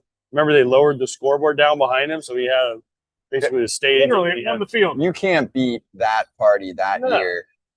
Can't beat it. At Jerry World, too cool. And you walked right from the stadium right in. And then you could walk. I mean, it was right. That was walk right. You can literally. That was pretty good though. It's always great. Catered by Tao. Yep. Oh, Tao. I slapped some Tao. I was, me. It's like I eventually, because I had a couple glasses of wine. Eventually, I just get to that sushi area and I'm just you don't stop autopilot. Hadn't eaten in a while. Okay. It sounds like we might get someone else or a few more people. So the deal is, they do the red carpet. The guys, and then eventually, obviously, get changed, make their way to the ballpark because it gets real sweaty almost every year, no matter where you are. It's summertime, they're suited up.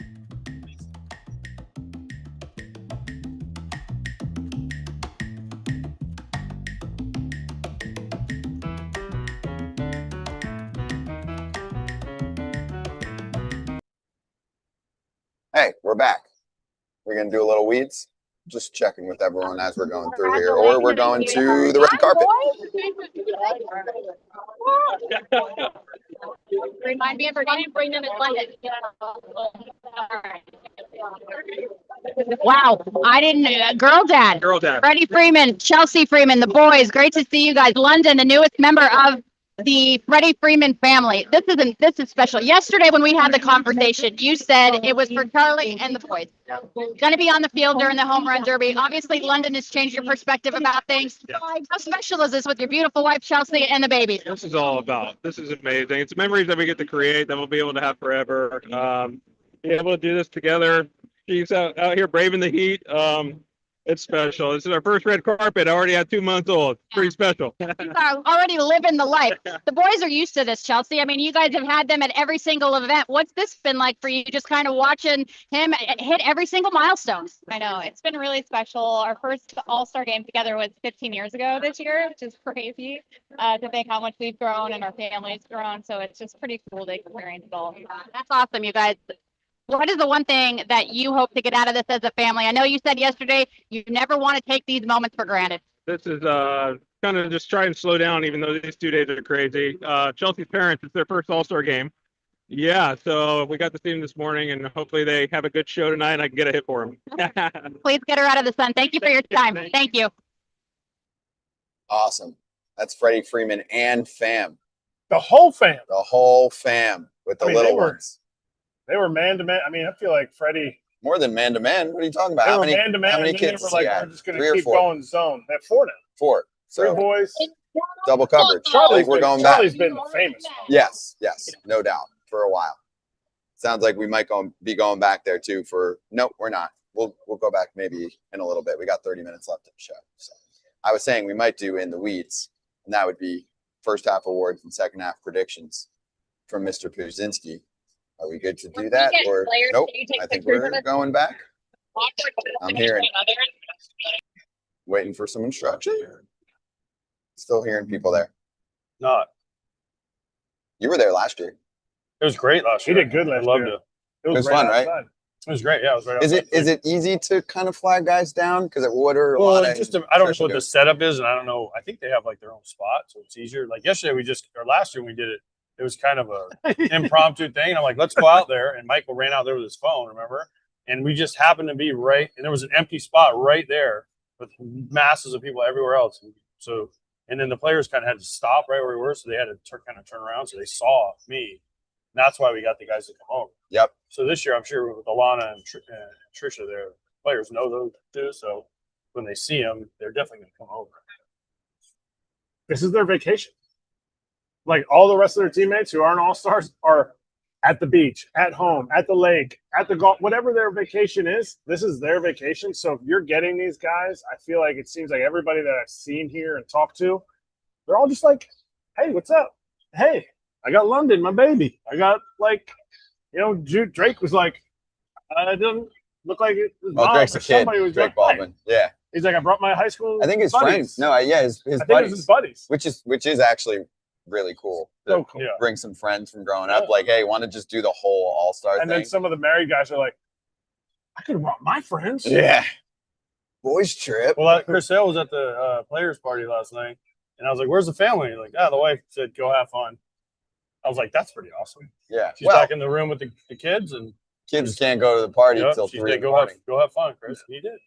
But even that party, like I took my one son 2 years ago in Texas. Took Ethan, and like you get to meet different guys. You get to hang out. Like, are all Freddie's kids going to remember it? No. Are they going to remember something? Yes. What it is, who knows? But we're gone as players so much. To be able to enjoy something together as a family is like, it's ridiculous. Parents work hard to produce and then raise children, and sometimes or most times it's often for them to just be like, hey, we got to bring our kids and just hang out with them here. That was cool. Yeah, even if the kid's 3 years old or something, it might not remember much, but man, that's a newborn for Freddie. Yeah, just had it. Yeah. That is.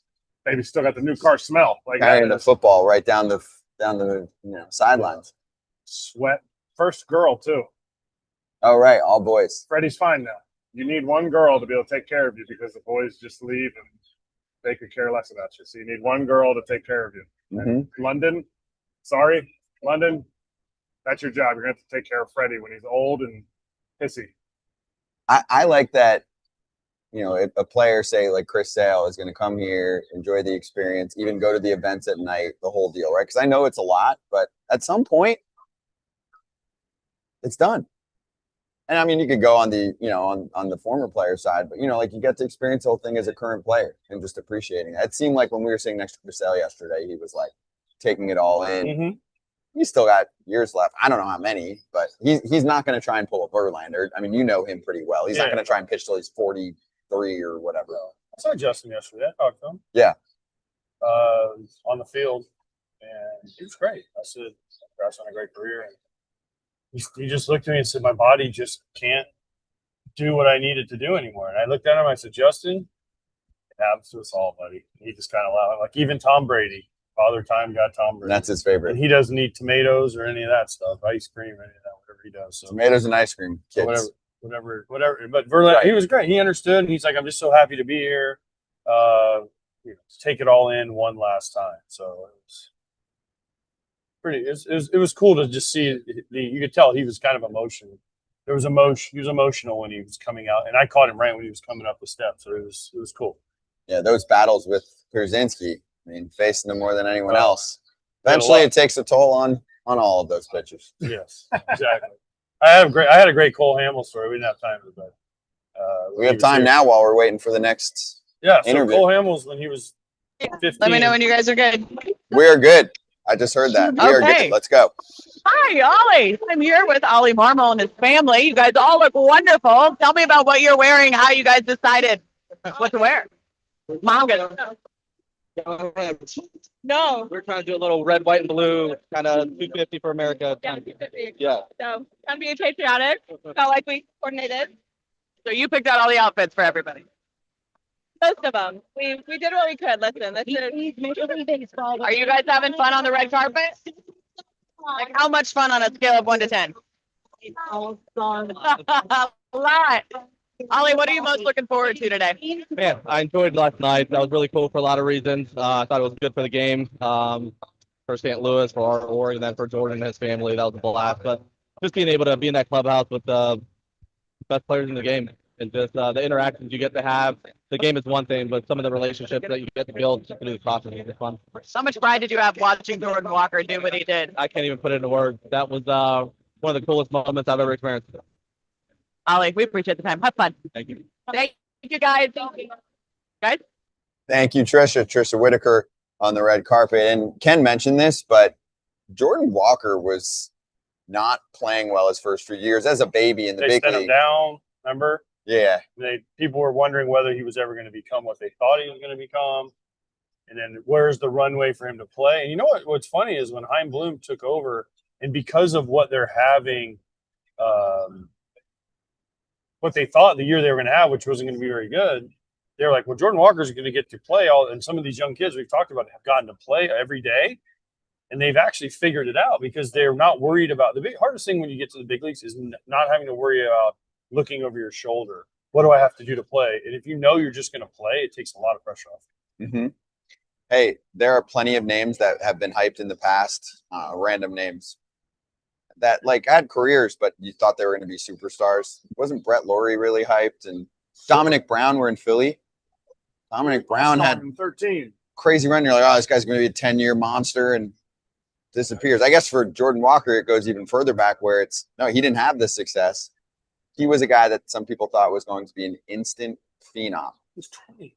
That's what I'm saying. He was 20. He was 6'6" with a hit tool. Yeah. People are like, you don't see tall guys like this with hit tools. He gets called up. He's hitting like 280, and they sent him down. So essentially, he was hyped for all this stuff that he could do. Did it when he got to the big leagues, and then they were like, nah, it's not quite good enough. You got to change. And credit to him, he has. It changed. It sounds like we might be going back to the red carpet as they're unmuted again. So let's see if we've got something. I heard Chase Burns. I heard that word. I don't know if that means that he's swinging through. But yeah, watch out if he is nearby. Yeah. He's really good. Right. Oh, it looks like Max Muncy is ready for a combo with Alana Rizzo. Kelly, come on. Alana wants to talk to us. Yeah, let's get the fans in here. So get the fam in here, guys. Max, Muncy, Kelly, Muncy, Wyatt, Sophie, and Macy. Congratulations again, man. I remember when we had the conversation about your first one, you didn't have the babies, and now you do. What does this mean to you and Kelly? This means everything to me to be able to celebrate this moment. They're probably not having as much fun as they thought they would have. And it's a little warm out here, but I know she was super excited about getting dressed up. He was excited about putting the suit on, and so Give nuts, buddy. Come on.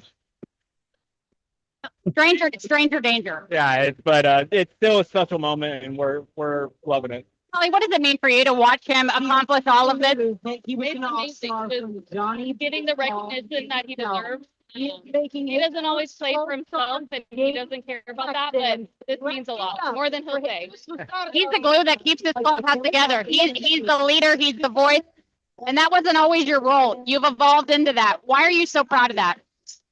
I mean, I'm just trying to do my part every single year, and each year that changes. You know, the longer I'm around, obviously that role grows a little bit more. But for me, it's all about the team winning, and I've always felt like as long as that's your focus, then everything else will take care of itself. Yesterday, we knew it was Kelly putting together the fit. Tell us about the fit. One of our friends, she's actually a Padres fan, but commissioned her to make their fit. The 3 stars for the 3 All-Star games. They loved it. They had so much fun down there. Get out of the sun. Thanks for your time. Congratulations to all of you. Thank you. All right, guys. Thank you, Alana. Awesome. We love Max. Thanks for the time yesterday and today. Yeah, we can step aside for a quick moment. And if you're with us on YouTube, we'll keep rolling. If we find someone on the red carpet, we'll go right back there. So we'll be right back for the TV crowd on Marquee.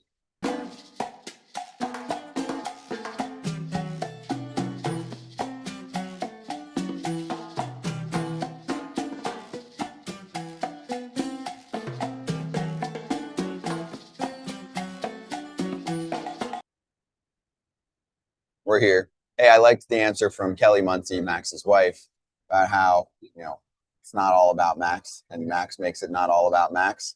And that goes into the leadership role with the team. And, I mean, the way that he makes the offense click, I think Dodger fans, have hit their peak now of Muncy appreciation. You're a spoiled fan base, honestly, with how much winning they've had, AJ. And they want, everyone to be perfect at everything. And then with Max, I think it's as simple as, wait, hold up. We see this trend where when he's out, our offense kind of looks messed up. Yeah. He brings a lot to the table as far as patience. And I want to give Max Muncy a ton of credit on this. His defense has gotten so much better this year. It is, and he even mentioned it when he was here, how proud he was of his defense, but his defense has gotten so much better. He lost a little weight, he's a little more spry over there at third base, and he looks good. He's having a year. And what you said, the offense looks better because he's yes, you have Shohei, yes, you have Freddie, yes, you have Mookie, yes, you have Will Smith. But there's something about a Max Muncy at bat that other people watch and they learn off of his at bats. He doesn't chase often. He makes pitchers go in the zone. He'll take his walks. Yes, he strikes out, but then you make that mistake, he'll hurt you. So there is something that younger players and other players that watch the game can learn from Max Muncy's at bats. He's an all-star, but he's not a superstar on a team full of superstars that you look at it and you go, this is like that left tackle on a football team that when he's not there, they're a 500 team and they've lost one game when we're in the city of brotherly love when Lane Johnson starts. He'll be a Pro Bowler. Max Muncy's a really good player, all-star, but people don't look at that. But when he's out, their offense does not click the same. Yeah, it's evident. It's crazy with the amount of star power on that team. Sometimes you take one person away and you're like, what's going on here? Guys he doesn't take pitches. He swings at strikes. He doesn't chase out of the zone. And so other guys are like, you know what? I'm in front of Max. I might be able to get my swing off on the first one here because I know Max is going to get 4 to 5 pitches in a bad at-bat, 8 to 9 in a good at-bat. And it's not like he's just giving up his at-bat because he's taking a lot of pitches. He's doing damage. He was leading the team in home runs for a while. I don't know if he still is, but he was leading the Dodgers in home runs, not, fourth place team, the Dodgers. Definition of professional at-bat. Underrated.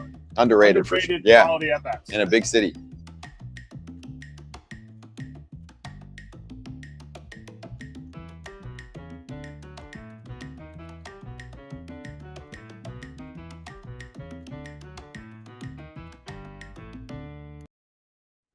Hey, we're back.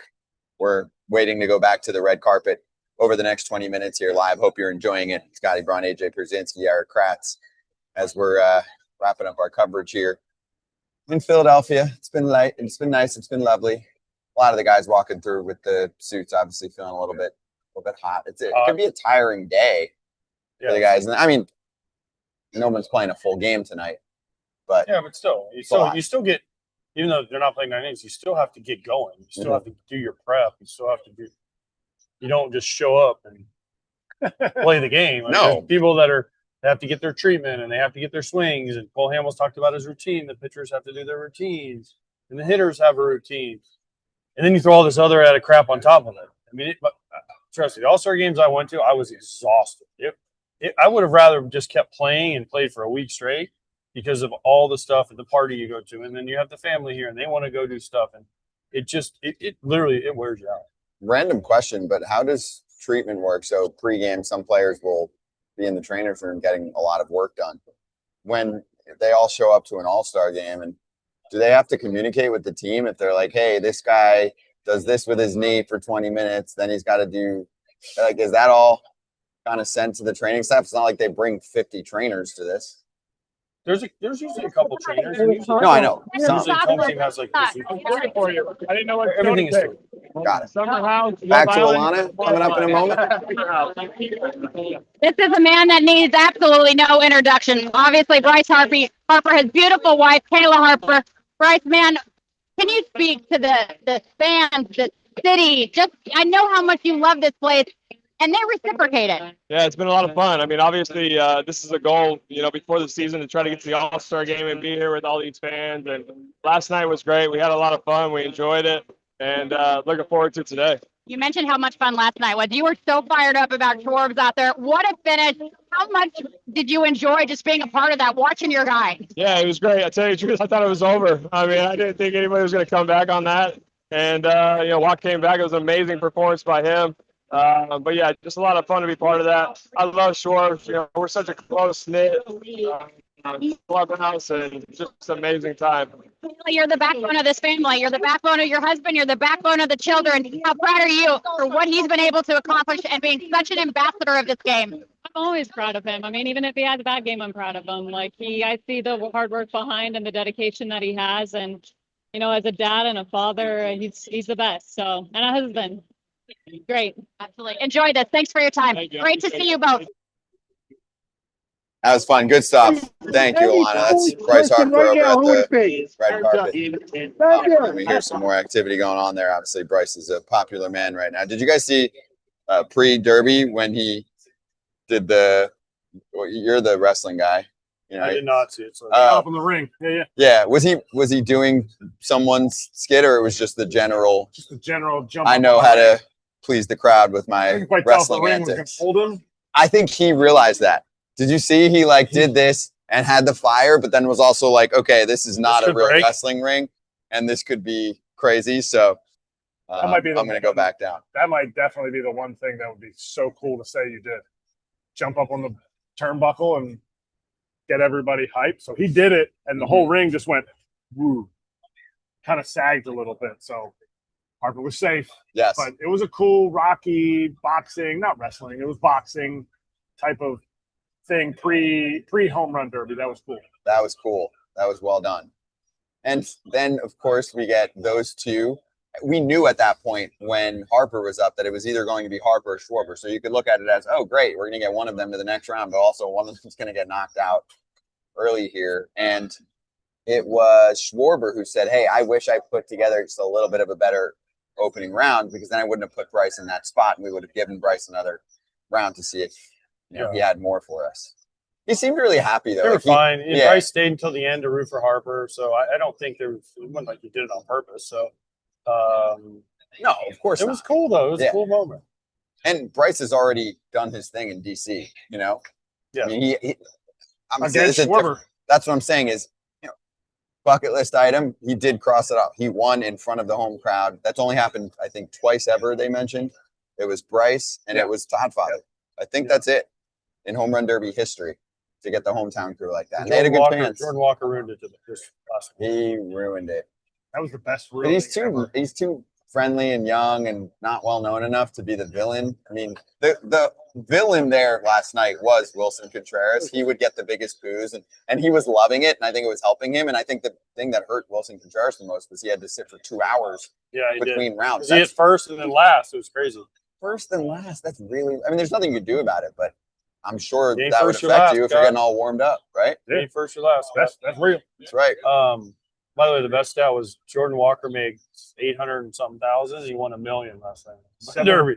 779 or 799, something like that. $1 million plus that chain. Did you see the chain? That's got some value. Belt that has some ice in it. There's a lot. There's of no diamonds. 2 chains. No, wasn't 2. It was 1, Well, but it was probably he worth. was wearing 4 before he put that one on too. They had the. There it is. There you go. $799,400 this year is his salary, and it has now more than doubled. And what's funny is at the beginning of the season, I don't know if he's still doing it, but at the beginning of the season, his celebration when he's running around the bases was either this or this. Really? Early home runs. Watch it. I was like, okay. Well, arbitration year. His teammate just got paid, and a few fans over the past 48 hours have been like, the Cardinals got that extension in after FT on Friday. Are you guys going to hit it? We'll hit it for a minute now until someone else joins us on the red carpet. So JJ Weatherholt. JJ. See, now, AJ, there's been so many of them recently that there's comps. There's guys getting the same range here. Kevin McGonigal and Connor Griffin. They're all getting like the lowish 100s mil. You know, just the casual whatever his was, 120, 115, 112. They're getting paid.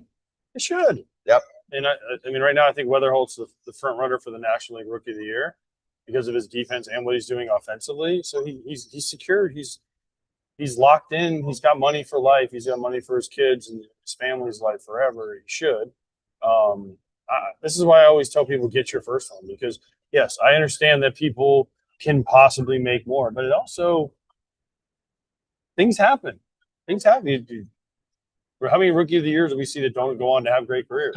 Things happen. So if the team's willing to invest 100 and something million in it, then you probably should take it. But people have different opinions on that. Let's remember back to Connor Griffin not signing the extension right out of spring training.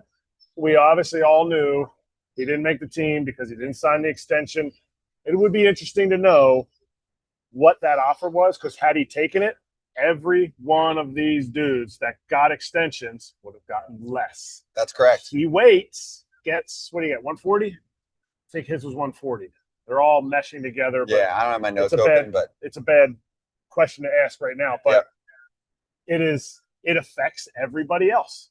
Maybe not the Jesus Made or the Cooper Pratt extensions, but the McGonigal, the Weatherholt, if the A's are coming to Kratz. Well, let's go to Alana.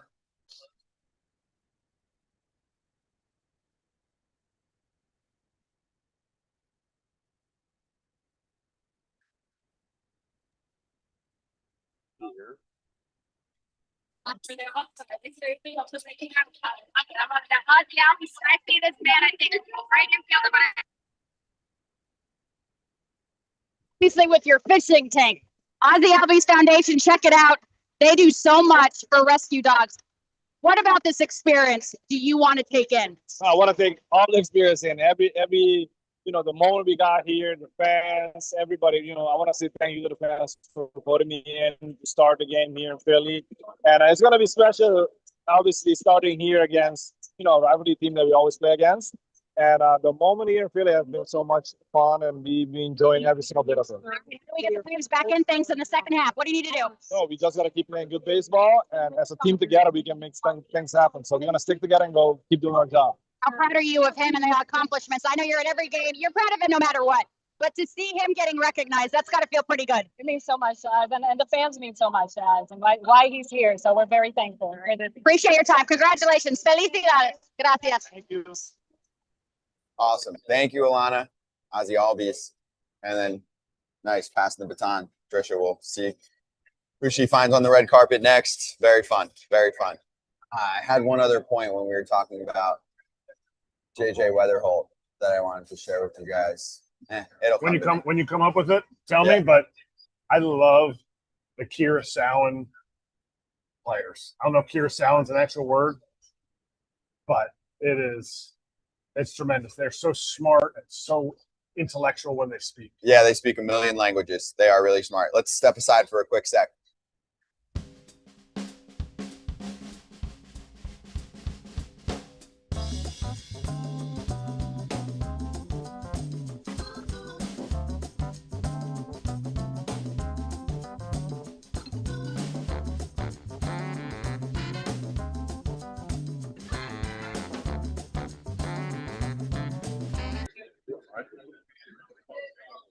We're here. Oh no, I'm good. I'm good. We got 10 minutes. I'm on my phone. My iPad died. Life happens. We have chargers. 10 minutes. Never mind, Scott. He's got enough electricity in his life. A bad Raw sleep dogging last with night, the- Scott. You kept me out the too late. phone. Bad sleep. Bad You know, sleep. sometimes when the sleep's so late that you just wake up 5 seconds later and you're like, well, I guess I'm just not doing this tonight. I'm just going to No, I don't know go that. right back to work. Really? I Oh, do no, not. you go to sleep pretty easy. I go to sleep. Yeah, see. I think that is a baseball thing. You have to be able to fall asleep anywhere, stay awake anywhere. I don't. That's You have for that me. skill too? Yeah, I still got it. I didn't know if I had it when we did our state run. We got a coach bus. I was like, I don't know if I still got like the sleep on the bus. Yeah. Nice 20, 25-minute power nap. You wake up, you're like, let's go. Mm-hmm. No pillow. Your neck's a little cricked. You're like, but you're good. You recover. I like it. We got a couple minutes left. Oh, and then, we'll do our picks for tonight too, in terms of what we think is going to happen. So prepare yourself. Maybe Juan Soto joining us in a couple minutes here. So stay tuned on that front. We're just catching people as they walk through on the red carpet. Cool for fans. Red carpet experience. If you've never been to an all-star city, anyone can kind of show up and see your classic parade. AJ, what was your favorite part of the non-game, non-home run, non-field stuff about the All-Star game? Honestly, just hanging in the locker room with the guys is the best. Because it's dudes that you've played against, or because It's just guys you don't really know, so you kind of get stuck with random people around you. Whoever's on one Do side. you remember who was around you, or no? I mean, that's years ago. I get it. It's 20 years ago, so no, I don't. I just remember. Yeah. Out of the derby. You guys good? Let's do it. Take it away. Juan Soto, tell me about the outfit. I'm just working with the Dominican stylist. We work with my own stylist, Radamel Espiritu, and Joseph Sanchez make my suit. We love it. What do you think of the home run derby last night? It was great. It was a great experience. I think it's good for the game. Guys were enjoying it. So it was great. Jordan Walker winning it after what he's been through. How impressive. It's great. Great to see guys like that, guys that come up to the league and seeing how much success they've been having this year and now winning the home run derby. I think that's huge. How much are you looking forward to tonight? It's going to be fun. I can't wait to see all those guys on the field. Anybody in particular in that clubhouse that you're looking forward to sharing a clubhouse with? I mean, all of them are on All-Stars and, have a chat with them and talk to them. It's going to be great. Juan Soto, we appreciate it. Yeah, thank you. Guys. Thank you, Juan. Thank you, Trisha. It's good stuff. Juan Soto, who's been here a million times already. And it's crazy. I was probably younger than what is he, 27? Yeah. He's done a lot already. He's been to at least 5 All-Star. He posts. He does. You look at the numbers and you're like, cool. OPS leaders, he's towards the top. It's more of a pitcher's ballpark. He does his thing. He's doing fine. Yeah. He'll be fine. His calf was hurt. He still has 7 bags this year. Well, He's last year he 27. stole how many? Like 40. was it 39. 39. Wow. Or 38. I'll get it. Whatever. In that range. It matters. He led the league. He led the National League last Led the year? National League. That is crazy that Juan Soto led there. I mean, it's not no offense. He said, I'm going to lead the league in walks, which he's done 3 other times before last year. Yep. But now those walks are doubles. So that's essentially 38 more extra base hits because Antoine Richardson was like, hey, if you do this, and he's like, I'm gone. Mm-hmm. That is so valuable to a team. And people are like, didn't win MVP. Well, nobody's going to win MVP. Sorry, nobody's going to. Until Shohei says, I'm not just taking a break from the All-Star game, I'm taking a break from all games. Yep. That's the rule. Hey, I remembered my random thought about the JJ Weatherholt extension. I think this resonates. Guys will mention at the ballpark, like, I don't want to end up like so-and-so. And this is no offense to the player, but Tristan Casas received an extension offer a few years back from the Red Sox. And Juan Soto is the example of someone who kept saying no to crazy amounts of money and then has the biggest contract ever. But the other side of that is somebody who looks like they have promise and you get a big offer. I don't know what the number was, and you say no, and then you don't get that one big deal. Happens. But guys bring up the example, and agents do too when they're talking to players. Hey, You'll get security. You know you're going to be here for a minute. I mean, you don't get a no trade clause usually, but it helps a lot of guys feel comfortable. Kids are going through it right now. The draft just happened. Kids are like, do I sign for this much? Or do I go to the college that's going to give me some money? Like, let's pump the brakes. Baseball NIL is not like football. There's some money, but do I go to college and hope that I'm now a top 10 pick, not a bottom of the first round type of, or second or third round type of guy? They're going through it, and they're 17, 18 years old. They have to decide, hey, I might be able to get $3.5 million on this signing bonus, or this school's going to give me $50K. Okay. Yeah. You're not retiring off your 50. No, you're not even retiring off of $300K from a major league team to sign. Now, $3 million is a different story, but it's people that need to make decisions, and other people don't know how to make those decisions. It's challenging. I'm with you. Okay, it sounds like we will say bye to the TV crowd, then stay for a few more minutes to try and catch one or two more people from the red carpet. So thank you so much to Iron Hill Brewery for hosting us, feeding us. Thank you to the crowd that stopped by throughout when we had players on. Junior Caminero was starting to command a crowd. People saw the suit. They started coming over, looking for autographs. It was starting to heat up around here when they caught Junior, because there is good foot traffic here. We specifically set up here because Iron Hill's awesome and because the players are nearby. So thanks to the players that did stop by. Cole Hamels was great too. It was a fun couple hours of FT today and yesterday, and hope everyone enjoyed. There's a ton of work behind the scenes that goes down to make this happen. So thank you to the whole Foul Territory crew. Thank you to Trisha and Alana out there working the red carpet, and stay on with us if you're on YouTube.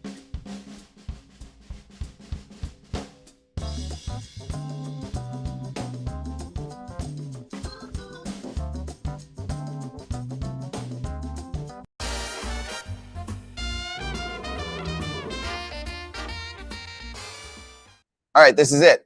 Last couple minutes here of FT. We are going to look at yesterday's locks. Oh.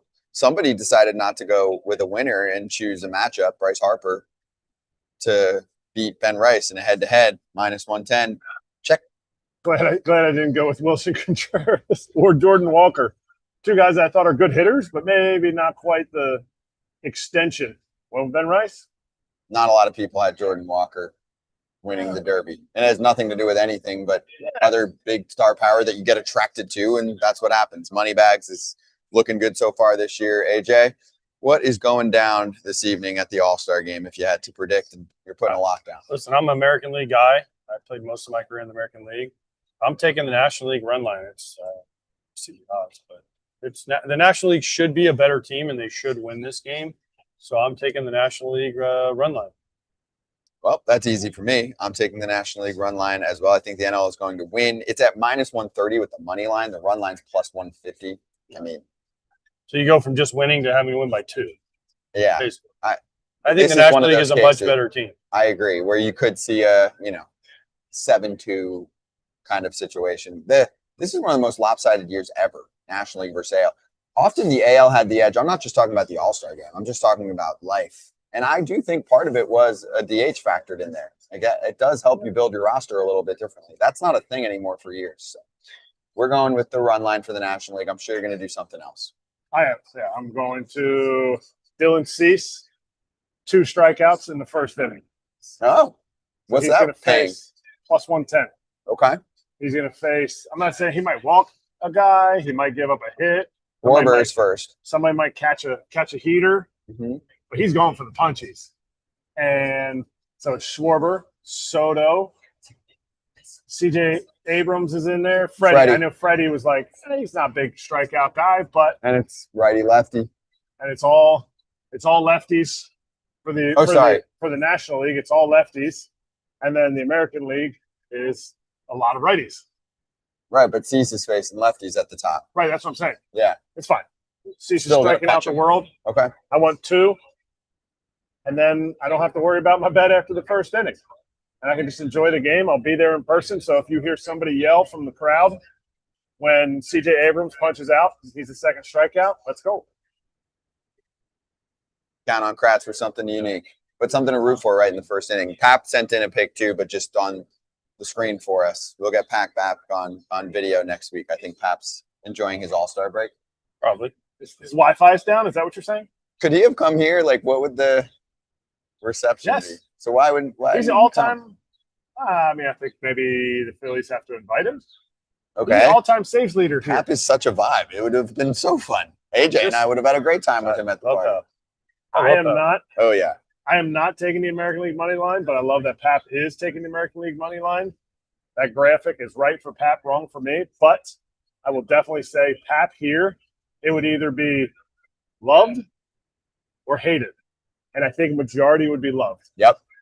That's cool. I mean, Philly fans should like just Pap's vibe is fun. Hey, in terms of promotions on the BetMGM app, the no sweat home run token to get your stake back in bonus bets could be yours starting Thursday. You can activate that token when you bet on any player to hit a home run in any MLB game. If that player fails to go yard, you're going to get your first or that stake back in bonus bets. Keep the action in scoring position with BetMGM, the king of the big swing. Gambling problem or concern, call 1-800-GAMBLER. That's it. We did it. Right on time, too. You know what I was most impressed about today? Ken Rosenthal had a prompt appointment at 1:30, and we promised him 1:30, and we delivered, and it's not easy. Bully, that's the problem. And then not easy. And then I saw him in there schmoozing around, picking his lunch up, all that stuff. Like, he wanted to get out so he could have a little extra time to hang out with the FT crowd. FT merch is about to explode with all kinds of varieties of styles that we will talk more about on Thursday's show. But here's the All-Star edition that you can pick up at foulterritoryshop.com. I love the little emoji dudes. Sit up a little bit. There you go. Look at Kratz. I modeled that one yesterday. Kratz today. AJ's getting his. I was going to wear mine, but Michael lost it, so it's hard for me to wear it. Well, good news. Foulterritoryshop.com to get another one. There it is. Oh, nice. I got the different colors. I got better color, though. I got white. You got white. Here's the I'm whole white shirt. with AJ. And many more announcements on the merch front, so make sure you watch our social There we media. go. I just got better. Actually, I look way cuter like this. Thanks. Yeah. White balance. Yep.